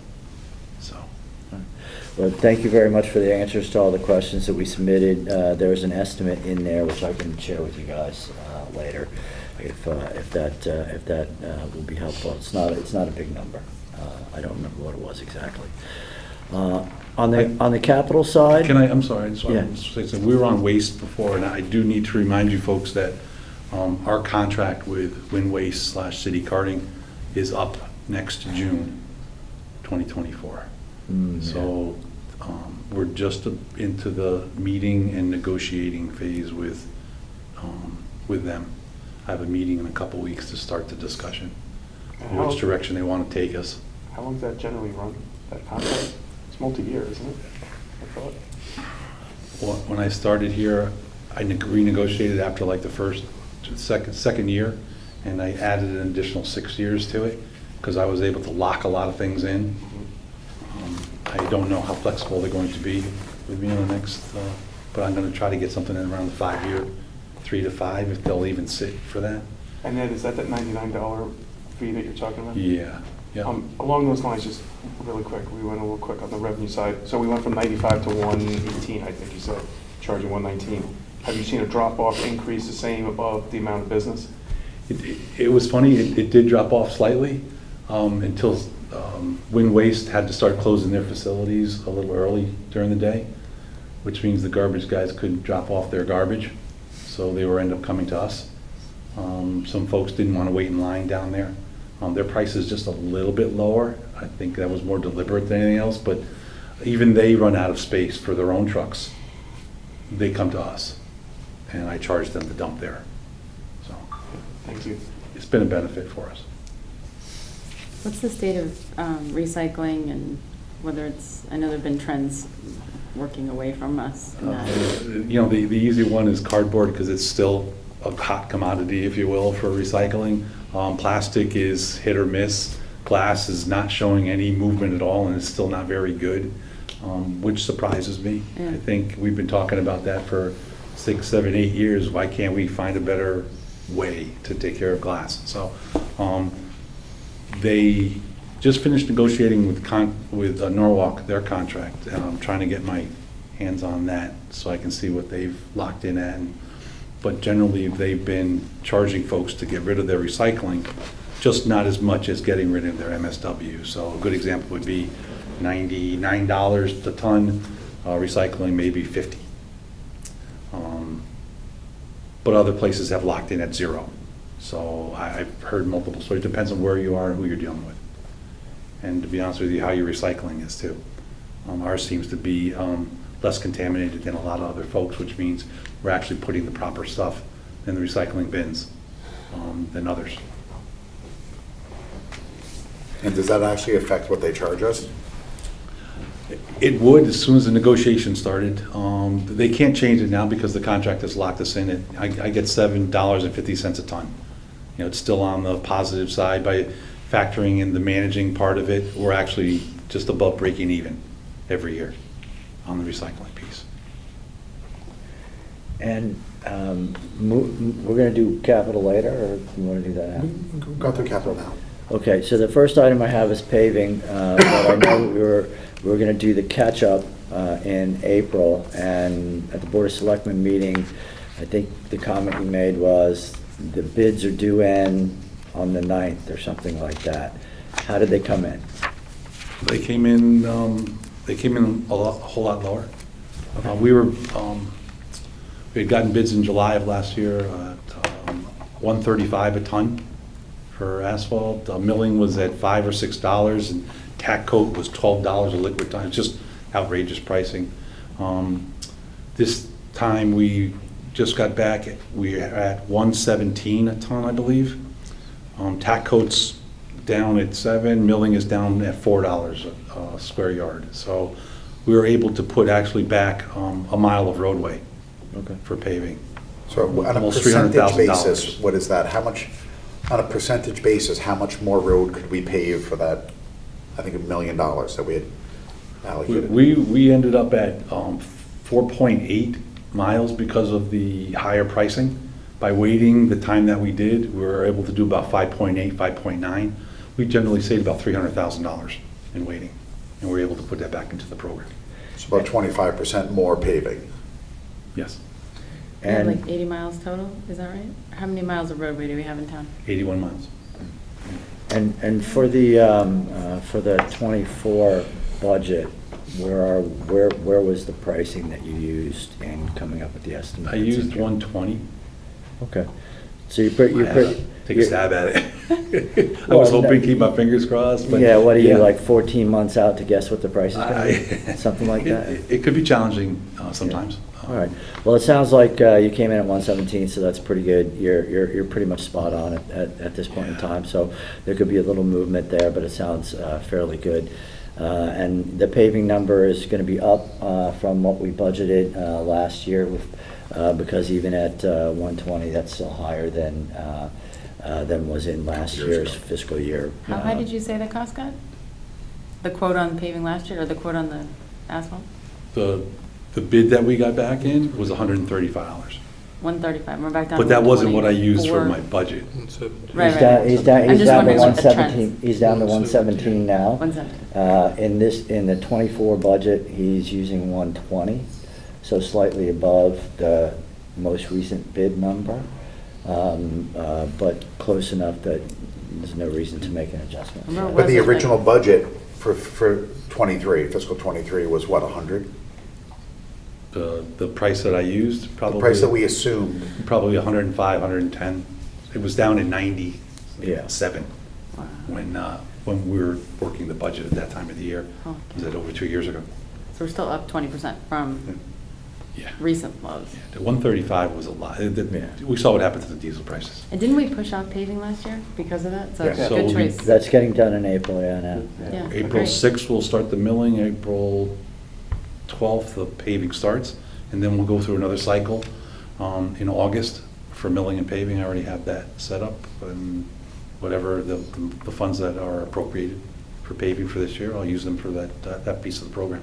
And get Sure. back into doing it while school is out. It's kind of a struggle to try to do it during school. I try to- That's the week this close out, April. Yes, April 10th, the week of April 10th. Yeah, And but- Ed, along those lines, the areas that like Darien Commons, who's responsible for the kind of like, you think about Heights Road there, is that us? Is that the developer? The Heights Road proper itself, the right-of-way? Yeah, I'm thinking across the street from the Norotan Heights train station, just where all that So structure. you're talking about all the trenching that's done in the Yeah, all roadway? that, that road's. I worked with Federal and I came up with a contribution to do the restoration. And I have the roads on the schedule, I was holding them. Actually, some of them kind of fell in place in the 20-year cycle. I tried to do 4 miles a year roughly, and was able to take that contribution now. It's, Jenna puts it in the paving account for me, and we pave the roads with that. So they're gonna be paved in August. I have some sidewalk work to do on West Avenue first, and then we'll pave West Avenue, Edgerton, and Heights. Right. Heights only the half, though. Palmer's area is gonna start their construction soon. I'm gonna pave that. And how much either linear feet or miles, if you will, of sidewalk is in this year's budget? Besides the dollar amount. Roughly speaking, depending on the type of sidewalk I put in, there's probably 1.2, 1.3 miles. Probably have some long stretches to do. I can say that over the last couple of years, it used to be very, very simple to get a contractor and do sidewalks. I can't say that anymore.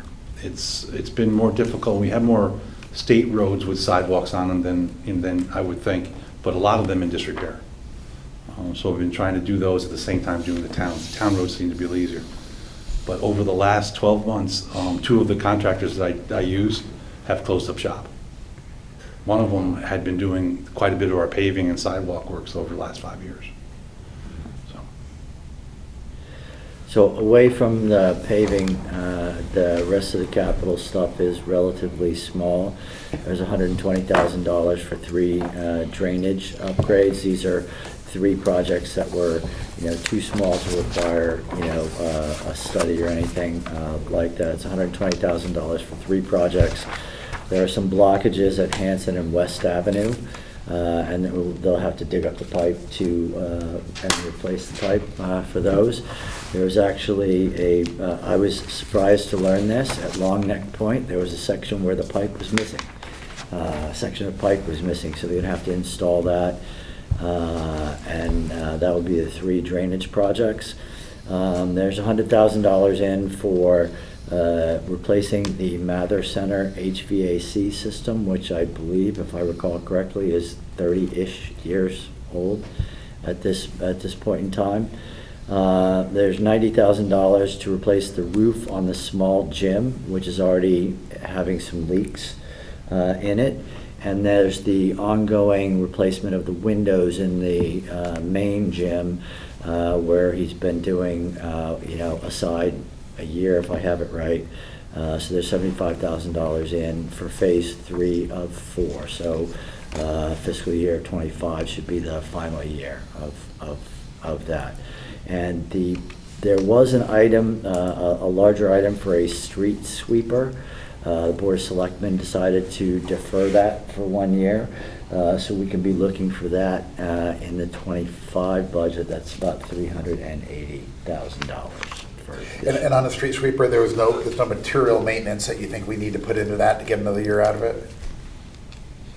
We were hit pretty hard about 2 years ago on that piece of equipment. We've put in about, I'd say $17,000 to $18,000 to repair it, right, out of my operating budget. That's the big ticket item that was on that unit that really needed the work. Most of the other stuff are hoses, brushes, brooms, something that we can manage and have put into the budget to replace as needed, as we normally do. So, speaking to our mechanic, Brian, we feel that we can get through another year and still be able to get some type of good money, if you will, for a resale or auction for that unit. But it is getting older now, and there are some other pieces of equipment, and the life cycle on that thing, for us anyway, is kind of exceeded it. So we're looking at doing that. From a quantum perspective, the 81.5 miles of road that we have in town here, does that sweep the entire network of roads? We are required by MS4 to do every road at least once a year. Generally speaking, there are more roads out there we do twice a year. In the downtown area, during the summertime, we do it every Thursday morning at 3 or 4 in the morning. We clean up whatever has been through the week. We get it prepared for the weekend. Same with Fridays, we clean up garbage. So the downtown area is ready for people to go down there and visit the restaurants, visit the stores and things like that. So we set up a schedule to do that on Thursday morning. So more roads, certainly getting more attention. The other ones, not so much. After the storms, you're going to see it out there almost every day until we hit every road, generally speaking. What kind of trade-in value would you get on that? I asked my mechanic that, and he wouldn't give me a number, which means I shouldn't really guess at one, should I? But it is very interesting. The auction house, or the auction company that we're using right now, we really did get some good value the last auction that we put out on some of the pieces of equipment that we generally wouldn't get any interest in. And most of the places are coming from out of state. They look at these auctions, they'll come from upstate New York, the smaller towns that maybe just need a sweeper to do some general stuff. This may pique an interest, and the number may go up a little higher. It really is in decent shape for something like that. The way we use it, it's gonna need to be replaced relatively quickly. I'm willing to wait another year if the funding needs to be put off a year like that. That's fine. And then how old is it? I think I have 15 years old on that. I was just going to check that. I wanted to make sure before I said anything.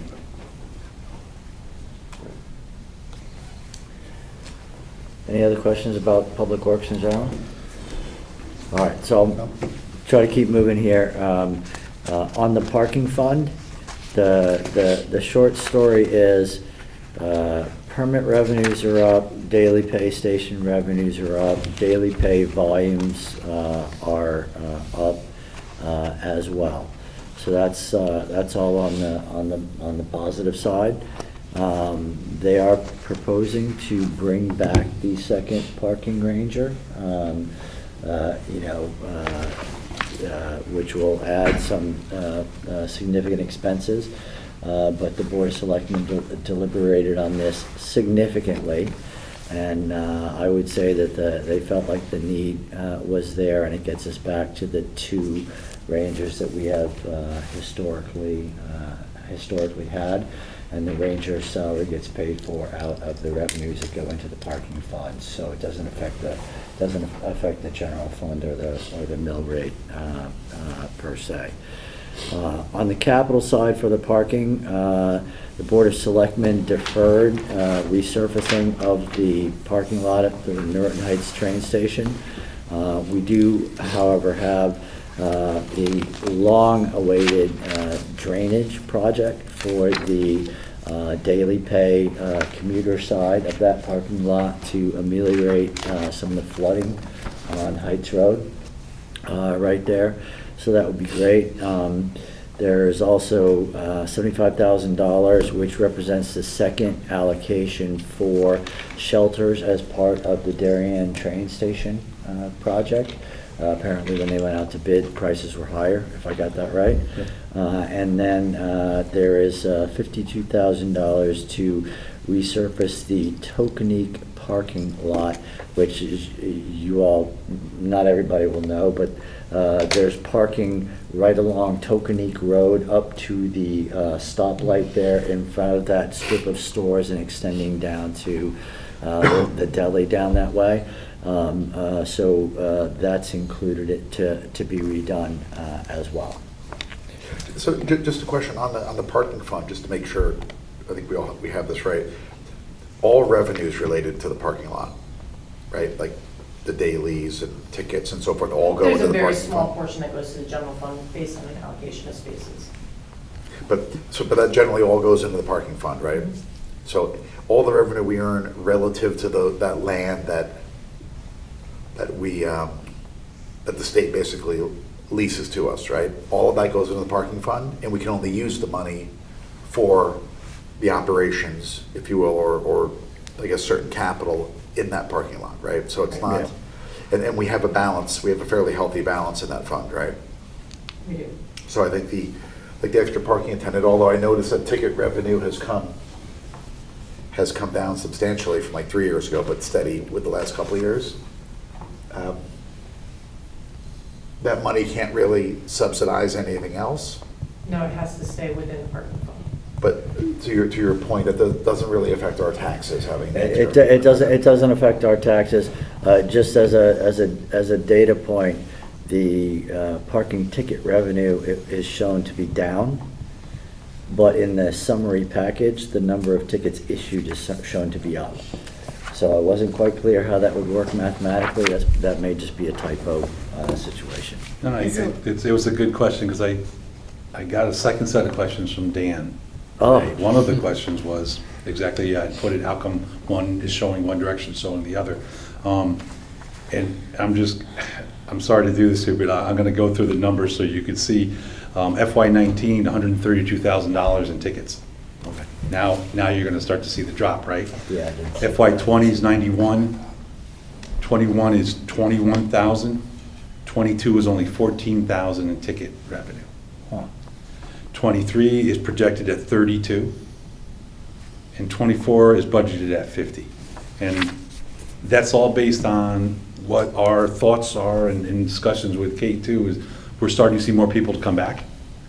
I'm starting to have availability now that I've been struggling to keep one, but a parking ranger that's going to be there to at least ticket every week, which is what we've been doing. With the second ranger, I'll be able to ticket more often. That will increase the revenues too, and as more cars come back in, again, the tickets will continue to go up. So I see this year, there's an increase, and I'm projecting next year it to be a little bit higher too. As someone who's newly back to work and parking in the train station parking lot, I'm excited that, we can do it on our phones now.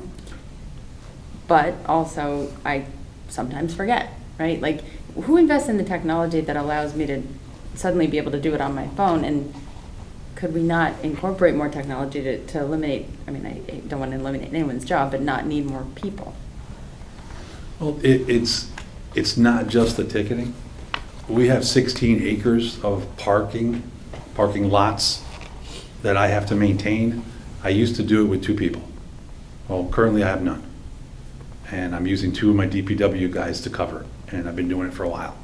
So as it starts to become busier, and this is a discussion I had with Kate, and the revenues start to come back, we didn't want to put the whole onus on either raising fees or taking out a reserve. We wanted to see something start to come back.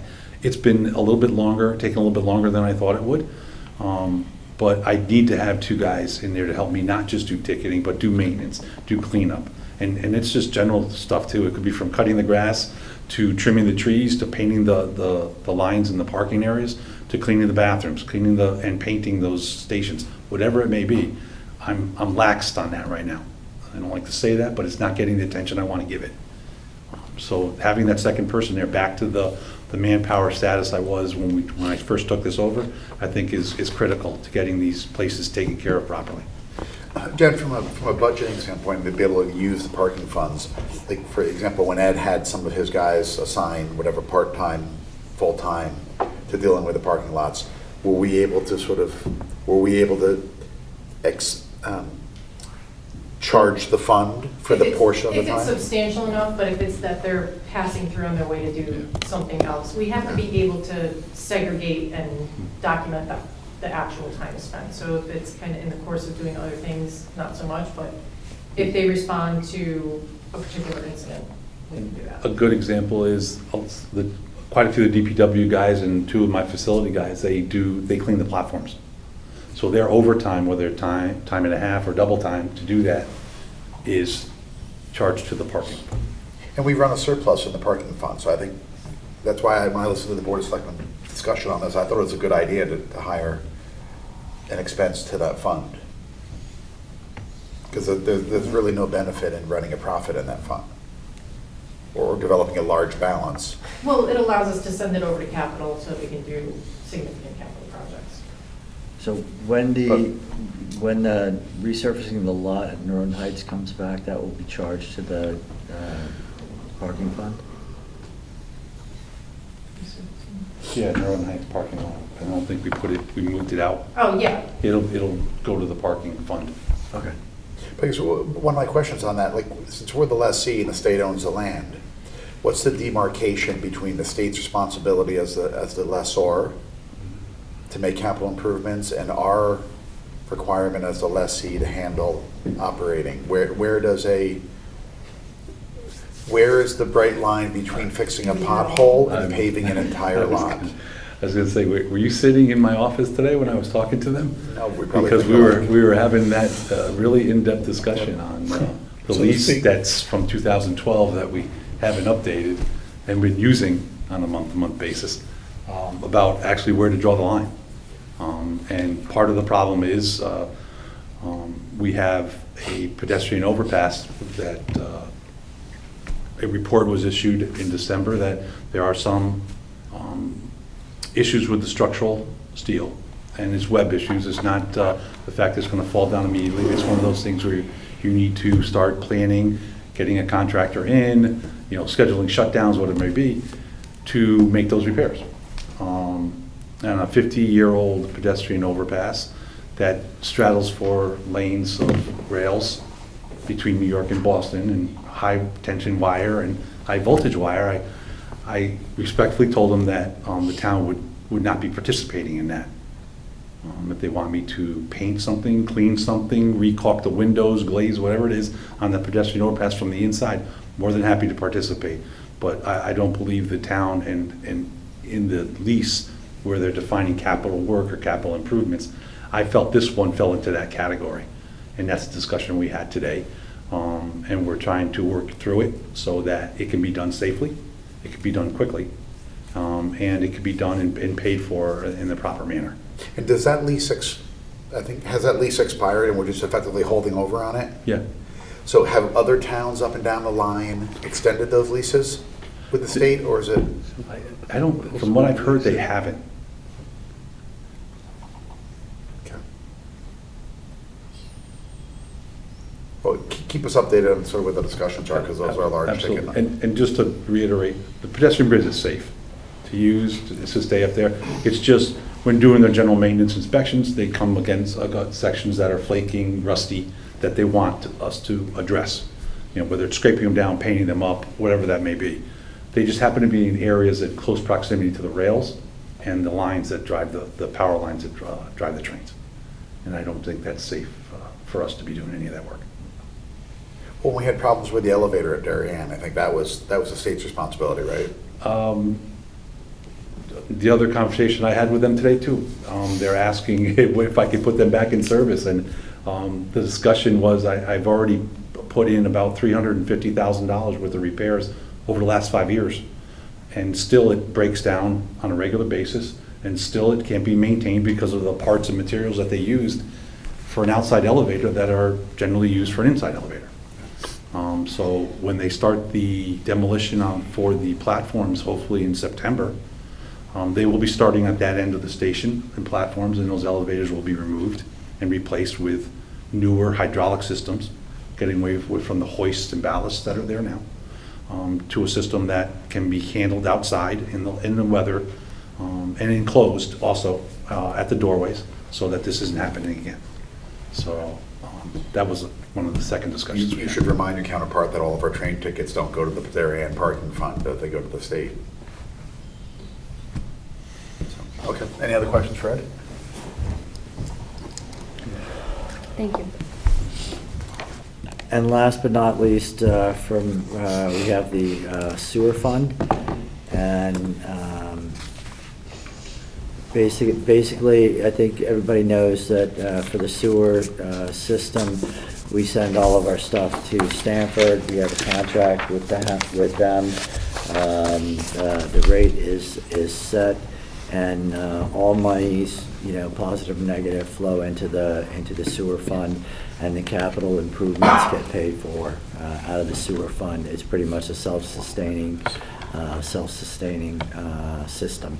There are still some other miscellaneous expenses, things. One that stood out to me was, interestingly, that the medical insurance for the sewer fund was up significantly, just like every other place in town.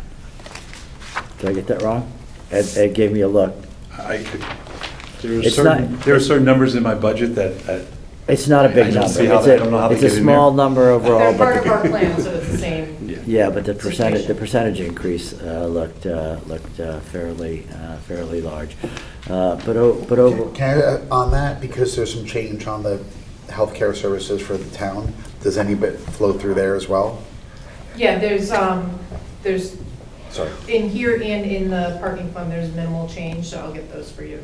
Okay. I thought we were gonna do parking and sewer next week. Oh. So I wasn't ready with those numbers. Sorry, I just assumed that everything went together, not make Ed come back 2 nights. And last but not least, there's a minimum level of capital here. One item for $125,000 to jet and TV the sewer lines, which I'm sure we all want, because we want them to be cleaned out as soon as they need to be. And then there's a small amount for chemical root control to prevent, root intrusion into the systems, which could ultimately lead to significantly greater expense down the road.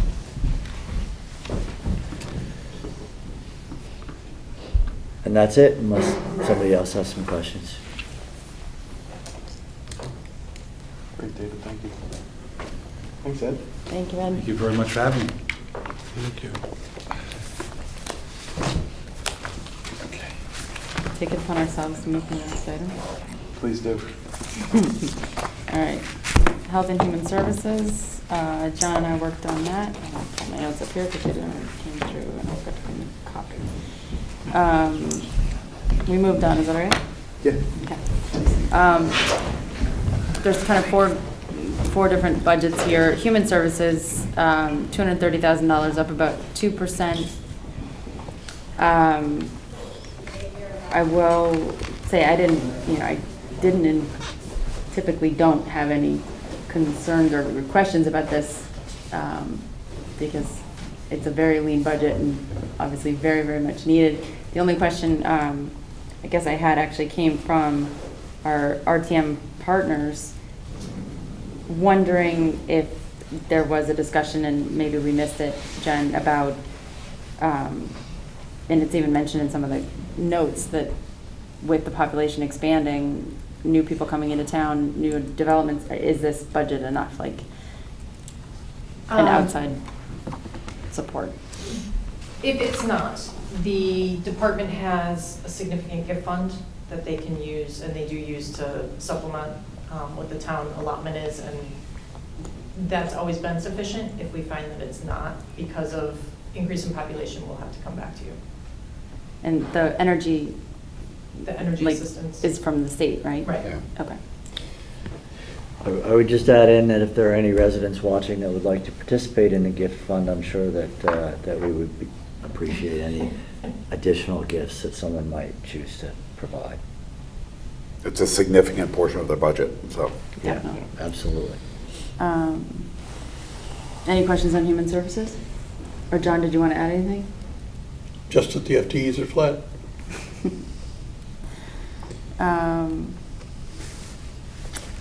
All right, senior center, $459,000 in expenses, up 3%. They do have some revenues. Most of that is just to offset the food that they serve. Doesn't even cover that cost. You know, they are providing great services to our residents. I guess they are going to be levying a fee for non-residents coming up this year. It's going to generate a small amount of income, like $2,500, Jen? Right. Not a lot. No one, I guess, is upset about that. The big driver of any expenses, I think, sounds like it's maintenance, and there's, you know, obviously inflation hitting the cost of keeping up any facility right now. So, you know, repairs, carpet cleaning, servicing, garbage hauling, everything else. Sounds like it's the big driver of the increase in their budget. I guess there's turnover. I don't know a lot about that situation, but there was no increase in any headcount or any budget for that headcount, correct? Right, their staff is all non-represented, and since we don't know what their salary increases are, those are all in the employee salary set aside. Thank you. Any questions on senior center? Nope. Or John, sorry. The only thing I'd add is that there's a bit of a dip in revenue, and they're still attempting to get back to pre-COVID levels. And secondly, that one of the reasons expenses are up that they point out are eggs are up 26%. So the kitchen's costing more to run. How many, the revenues related to this, like the programming of the Mather Center, they flow directly in and out of the general fund, is that right? Yes. So unlike what we've done with Parks and Rec and. Yeah, what goes on in Park and Rec is so large that it needs to be its own fund, and also so volatile. This is a very small amount, and all of their other expenditures are far in excess of what their revenues are. So it doesn't have the potential to throw it out of whack like the Park and Rec programs. The staffing doesn't, or the expenses doesn't swell up when the programming swells up. It's largely fixed. Minimally, not to the degree that we see with the Park and Rec programs. And so the only two funds technically that we have right now that do that are the Parks and Rec program funds, and I guess for a short time, like the Great Island Fund. Everything else goes back and forth into the general fund. Well, except parking and sewer. Sorry, yeah. But for operations type expenses, yes, Park and Rec and the Great Island maintenance. Anything else on senior center? No. All right, youth services, 431,000 in expenditures, up 15%. Revenues though up, or to 287, up 18%. You know, nothing terribly exciting here. I mean, I think I always have trouble with understanding exactly what they do versus Parks and Rec, but programming is up, people are participating, so the costs, you know, need to go up along with the revenues. You know, it's awesome that it's so popular and going so well. I have no concerns. Does anybody have any questions? Or John, did you have anything to add? Nothing to add. Okay, Health Department, 408,000 in expenditures, 158,000 in revenues. I guess the big issue here is the addition of a half-time or part-time sanitarian that brings us up with, you know, all the increase in food establishments and salons in town. This needed to happen, and is partially offset by increased revenues associated with the inspections, right, Jen? Correct. So, again, I mean, that person starts in January, it's a half a person increase, a half an FTE. I don't, really have any comment other than to say, I'm glad that we're, Yeah. Appropriately staffing, the monitoring of these new establishments, and I'm glad we're growing, and I have no concerns about this budget. I think there's over 40 new establishments, food service related, whatever, in these three big Yeah. developments. 14 to 15 restaurants and a couple of new salons is what I heard, right? I think that sounds right. coffee and all that stuff needs to be, like the juice bars, I think they're going in. But it's a lot. And even the nail salons. What? Even the nail salons. Yes. That's it. Okay.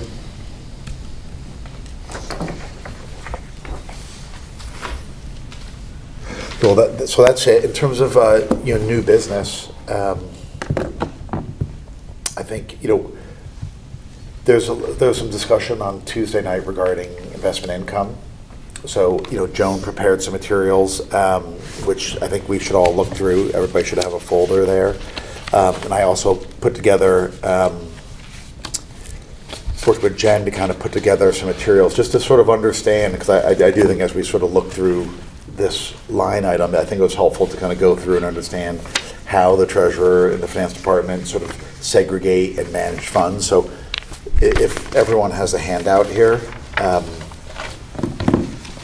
Jen, maybe if you could help me sort of walk through this. But maybe starting off on the landscape page, which is actually the second page.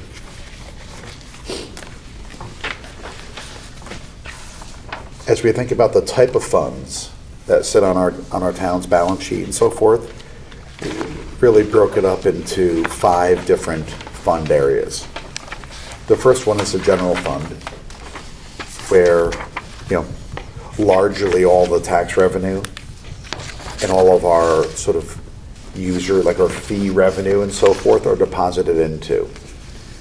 Now, this year, I think with the exception, right, Jen, there's going to be a certain amount, $6 or $7 million that are of tax revenues that are deposited into the reserve fund for capital. Right. As opposed to up through last year's deposited in the general fund. So if you look at that third column right there, when it says total, effectively what that is, we have a $25 million reserve in the general fund. Which, and if you look at our tax revenues that are not going into the reserve fund, which are generally $140 million, well, they come in twice a year, once in January, once in July. So what you see is half of the revenues come in, plus the cash that we keep on deposit in the general fund as a reserve. And so it starts at 80 million, and generally those funds will deplete down on a straight line, you can see, until December, when they're replenished in January, when people pay their second installment of their taxes. Okay, we broke that up between an amount that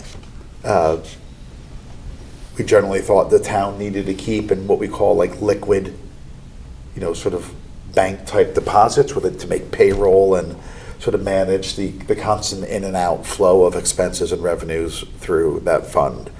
And so we broke that up between 12 million in terms of what would be an operational balance they want to keep and something that could otherwise maybe be invested short term, because we don't need it exactly, to be available the next day. The second large area of funds was ARPA.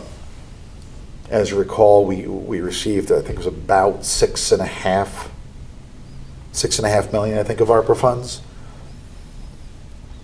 We've expended some of those, and there's a little under 5 million left. And so we looked at, what the potential expenditure stream of those funds could be.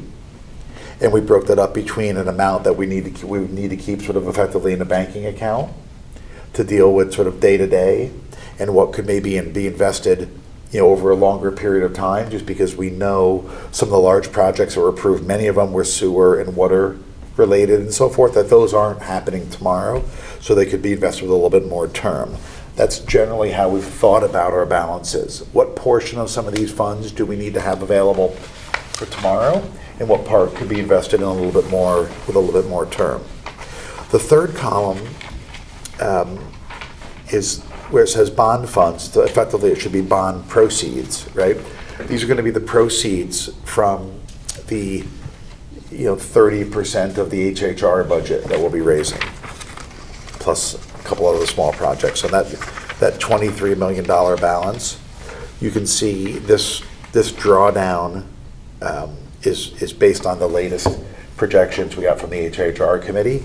And then you can see we're assuming in April of 2024, we go to market again for another $29 million.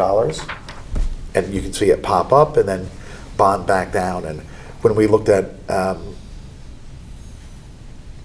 that balance, the treasurer has typically kept that in a chase account, okay, a short-term sort of chase deposit account. There are limitations when you raise tax-exempt bond proceeds by how much arbitrage you can earn. So if you borrow money at 2%, you can only invest it at, if you will, 4%, just to talk to today's market, for a limited amount of time. And you need to sort of keep track of the amount of arbitrage that you earn. And John, correct me if I'm wrong, but there's time limits in terms of the amount of arbitrage you can earn, and you have to generally be spending it down. You can't, just like they did in the early 80s, go out and issue $1 billion worth of debt at 2% and invest it at 4% and keep it outstanding for 30 years, right? But the treasurer currently keeps those in our Chase account, I think it is, Jen, right? Right. Segregated so that they can keep track of the arbitrage. So again, we're able to earn it. It just needs to be sort of measured and limited. The fourth bucket of money, if you will, that we have is a debt service. And I think you can see here that there's about $12 million of debt service that we expect will be payable in the next fiscal year. And so the way that our debt service is generally, half of our debt service is paid in the first half of the fiscal year and half in the second half. And I think, Jen and our financial advisor has worked to try to spread that out evenly, because our tax revenue comes in evenly throughout the year. So our agreement with one of our banks, Webster Bank, who actually pays the debt service on behalf of them, is that we pay them in equal installments, 6 equal installments, and then they pay the bond trustee, and then that happens again.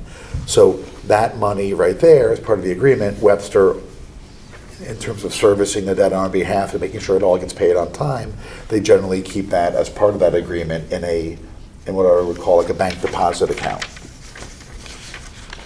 And then flipping to the next page. Jim, before we go there, just a question. I don't know if this is you or Jen, this is you. On the bond fund one, as bond fund money comes in, is it hard to forecast outflows? Yes. It is. It is, right? Yeah. I mean, because you don't know, because I'm just thinking about the schools. When does somebody show up and ask for money for X, Y, Z, they've done, like the contractors and whatnot. So I appreciate the sense, like, it must be tough to kind of go, yeah, I think it's going to be. Oh, it's not precise, it's a just- straight line drawdown Got over it. a year. Okay. When we had to get the estimates for Jen was before we actually even had the phasing plans for the schools. So these were rough estimates. The phasing plans are almost finalized now. We're waiting to make sure that the state approves everything first. And when they finalize the phasing plans, we'll have better cost estimates and timing of those things, so we should be able to get Jen a better set of actual estimates. Right, so it, kind of the initial cash flows that this large project gives us, that lets us get a sense for how much we need to borrow. But then there's so many factors that it is never gonna actually flow. Yeah, I would just, like I said, I would just think it's hard to actually try to do that. You can make assumptions, which we have, Yeah. but it's hard to actually predict, particularly with a complicated project across 3 different locations and so forth. But those were the assumptions we made. On the next page. Are we assuming then that it's Kay, that we don't really know? I mean, the difference between, it looks like on the next page, the rates at which we're keeping things liquid versus investing even in short term are pretty significant. So is the lumpiness, and to that point, I was going to ask the same thing about the general fund, and is that, I mean, I'm assuming you've seen balances, and is that straight line, but we need 12 million every month, is that not lumpier than that? It is lumpier than that, but 12 million is a good estimate, and not, when the other portion that Jim has termed as short term could include things like STIP, which is actually next day access. Okay, So, it's a higher earning account, but Okay. very liquid. great, okay. And even like T-bills, you can think about T-bills. T-bill, you can invest in a 3-month T-bill, but it's uber liquid, right? There's 1 trillion traded per day. Yeah. So we're just, the idea is whether you're investing something that has more term. It's really whether you're investing in something that has short term, maybe 0 to 12 months, versus keeping something in a bank product. Typically, those have been, you've seen those historically be close together. In today's market, there's a big divergence between what you can get in a traditional bank deposit and what you can earn in alternative investments. So the fifth bucket of money is a reserve fund for capital and non-recurring expenditures. And this is, historically, we've deposited tax revenues into the general fund. And then as part of that epically long resolution, we would transfer money from the general fund to the reserve fund. This year, we're going to be depositing it directly in. And this will service our small capital. So we made some assumptions there in terms of what's an amount of that amount of capital that you need to have available to kind of pay vendors and you'd want to keep in a checking account, and what would you want to invest in something, whether it be STIP, T-bills, or other types of opportunities. And then what we did in this middle column on the second page was basically looked at, well, what might the treasurer invest, sort of what we call operational proceeds, which is in bank deposits. And we made some assumptions about what that rate could be. For simplicity here, it's assumed to be 1%. And then we looked at short-term investments, would include STIF and T-bills, which are the current investments that the treasurer is making. And then bond proceeds that, per the agreement with our debt service bank, they hold that in effectively bank deposits. The current rate is approximately 1.5%, and we assume that rate, academically trailed down 50 basis points over the next 12 months. And then actually, I confused those two. On the debt service, that should be the fourth column there, but it's the same numbers as the bond proceeds, which sit in a Chase account. Yeah. But so if you think about these rate assumptions, the first one is kind of bank deposits. Second one, it would be STIF and/or T-bills, and the third and fourth one, which although they are the same rate, I've just broken them out because it's how they actually operationally they function. One goes through a debt service bank, and another one sits with Chase in the bond proceeds count. That's how. So we made some just general assumptions on those rates. So if you look at the amounts that could sit in each, okay, they total. And is the bank deposits rate legit? Like 1% seems high. I mean, I think we were getting like 50 basis points before, right? On the Chase account, it really is 1.5. Oh, okay. And then on the For the operations, that's really a blend because again, that could be in STIF. Some it could STIF, be, okay. Okay. Yep. It's going to be in a multitude of places. I mean, right now T-bills are depending on the maturity, sort of 4.25 to 4.75. So if you look at the third column, the third group of numbers on that second page shows the total amount, which totals 124 million. And then on the last page, it shows you if you were to multiply each of those monthly balances by each of those interest rates, what the investment earnings would be. Now, these are all based on assumptions of where money is held and what rates are, because ultimately, that's what investment earnings are. So Jim, when I'm looking at 1.980 under total, is that $1.9 million? Yeah, so it's $1.98 million for what would sit in the general fund and debt service accounts and bond proceeds accounts. And then, Yeah, everything to the left of the 1.9 is the earnings by Category. bucket, if you want to call it that. correct. Can we, I like this schedule, can we turn this into dollars? Well, Like- so the like last page Yeah. is dollars. It is in dollars, but it's kind of looks Yeah, it's funky. funky. The dollar signs are kind of a. Oh, sorry, Million. this is in this is in millions. Yeah, can we throw it into thousands? Why don't you just Yeah. put 000 on the top of the page? Because I'm lazy. Yeah. What about the Okay. rates that we're assuming? Is that a discounted to the forward curve Yeah. by a So, certain number of basis points? just on the last page, two things I'd point out. The reason you see 1.98 for the general fund, bond proceeds fund, and debt service fund is because those investment earnings all go into the general fund. And then the reserve fund over here where it shows 114,000, those earnings for those investment earnings stay in the general fund. So those are the two numbers effectively in the budget, right, Jen? The RFCNRE stays in the capital fund, not the Yeah. general fund. But yeah, those are our two main investment numbers Yeah. in the budget. So those are the assumptions we make. So if you look back, on the rates drive it. No one can predict where rates are. I think we can just look at where rates are today. And then we can look at, and then it's a function of the balances, which, there's a first page on assumptions, which go into a ton of detail on the assumptions made behind those declining balances. But the rates themselves, that's not where they are today, right? How did you choose those rates?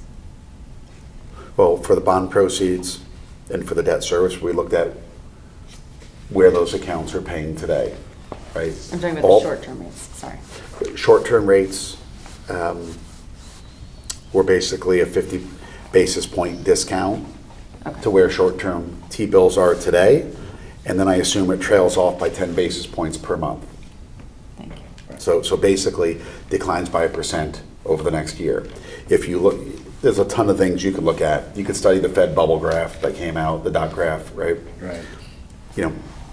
20 Fed governors all believe it's going to go from 5% to 4%. We don't really know. So But it is conservative. this was just an assumption, basically 75 basis points below where the Fed funds target rate is projected to be.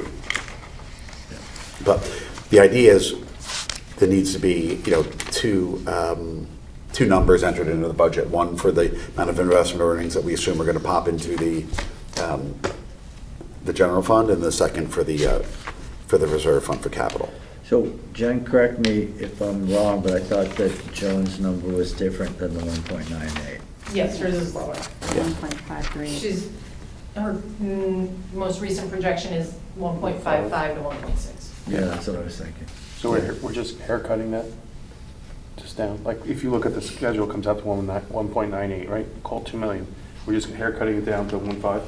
No, that's For the what she budget? had for revenue. No, We're gonna bump she it. projected differently. Yeah. She projects based on her actual accounts through CD rates, how Okay. long the terms are. So she, using her projection method, comes out with basically 1.5, 1.6. 1.5. And this whole operation over here came out to 2 million? Okay. Yeah. So What now? I just want to point out that it's two different projection methods, obviously. Right. And this is focused on rates and maximization of rates. Mhm. Joan, as she said, does have some other considerations that she looks at when projecting. So I think the answer is somewhere in the middle. Yeah. I mean, I think That's fine. generally the three investment vehicles that the town has used so far, right, are bank deposits, which are either sort of money market accounts and/or traditional bank CDs, STIF, which is the state investment fund, and then T-bills. Right, Jen? I think those are generally the three tools that have been used. And T-bills, I think we started like 6 months ago, right? A little more than that. Okay, about a year ago. So why don't everybody think about this? I think we need to make assumptions around what this is going to be as we begin to, I think the plan's going to be on Tuesday. We're going to need to start making assumptions around any changes we need to make to the budget. I mean, I think we've already agreed on we're increasing building permits. We have lower health care from the library. We have lower health care from the town, or I guess the sewer fund and and the parking fund. We discussed some information from the Board of Ed around, a $100,000 increase in the expected ECR simply as a result of new eligible institutions. And then, there's a whole second assumption there about, given that new legislation came out in, Paul, help me, late February, I think it was, when they passed that, versus what they assumed, the 70% in December when they put this together. That's the other sort of larger number that we need to think about in terms of things that can affect it. Jen, in the budget spreadsheet that you've been sending around, updating, by the way, thank you. What's the assumption for investment income in there at this point? Do you remember? It's a little over 1.5 is what the Board of Selectmen has in their recommended. Okay. And that's combined between the two, right? 1538. No, that's That's just the general fund. I think it's about 80,000 in capital fund. Okay. I mean, early call on this, I don't particularly would want to move that. I think that's Joan lives this every single day, right? I kind of like her number. I'm just going to throw that out early. I know it's still Tuesday, but. It's Thursday. It wasn't like we put it. What is it? It's Thursday, but we're meeting Tuesday. That's what I should have said. So, like, I think if we had the assumption like 600 or something a lot lower, it'd be different. So like 1.5, I'll just, like I said, I'm pretty comfortable with. Yeah, we have 1.538 in there, I think. Yeah, that sounds right. Great. Okay. And then I think the other things we need to think about are surpluses coming back. So we have about 720,000 that the Board of Ed expects to be delivering back. Yep. And if you look at, I think, Jen, are you going to work on a sort of an estimate of all the other, all the surpluses put together? What I'll get to before Tuesday, and I'll do another iteration of the main budget file, and I'll add on a worksheet that gives you a projection, total projection, including the Board of Ed, where it looks like we're going to end up, and then some scenarios for usage of fund balance and what it would do to our fund balance as a % of the budgeted revenues. Great. And how that would affect the mill rate. Yep. So I think if you think about, we could have a total surplus of $3 to $4 million. The question is, how much of that would we want to pump back into tax rate reduction? Historically, we have not used those surpluses to fund to reduce the operating budget, or to fund the operating budget, I should say. We've used those to be transferred into the reserve fund for capital to pay for capital projects. Right. And then in terms of the grand list, have adjustments been made for the reduction from Great Island, and have we got the latest estimates from Himeki about the... Yeah, those are in the file that I sent out earlier this week. We have an adjustment for removal of Great Island from the grand list, the proration of the second building at Federal coming on, getting a CO, and the removal of Palmer's, which was very minimal because they were vacant buildings, so you had a low number already on the grand list. Great. I feel like there was one other adjustment, but I can't recall what it was, and I might be imagining it. Okay. So maybe if you could summarize, let's summarize all these adjustments so we can all think about it this weekend or Monday ahead of... Yeah, you're not going to get it this weekend. Okay. Yes, sometime before Tuesday? Yes. Yeah. The high school. That's good. So any other questions? No, great work tonight. Good. Thank you. Thanks, Jen. Okay, I'll entertain a motion to adjourn. Rob moves, Dave seconds. All those in favor? Stand adjourned.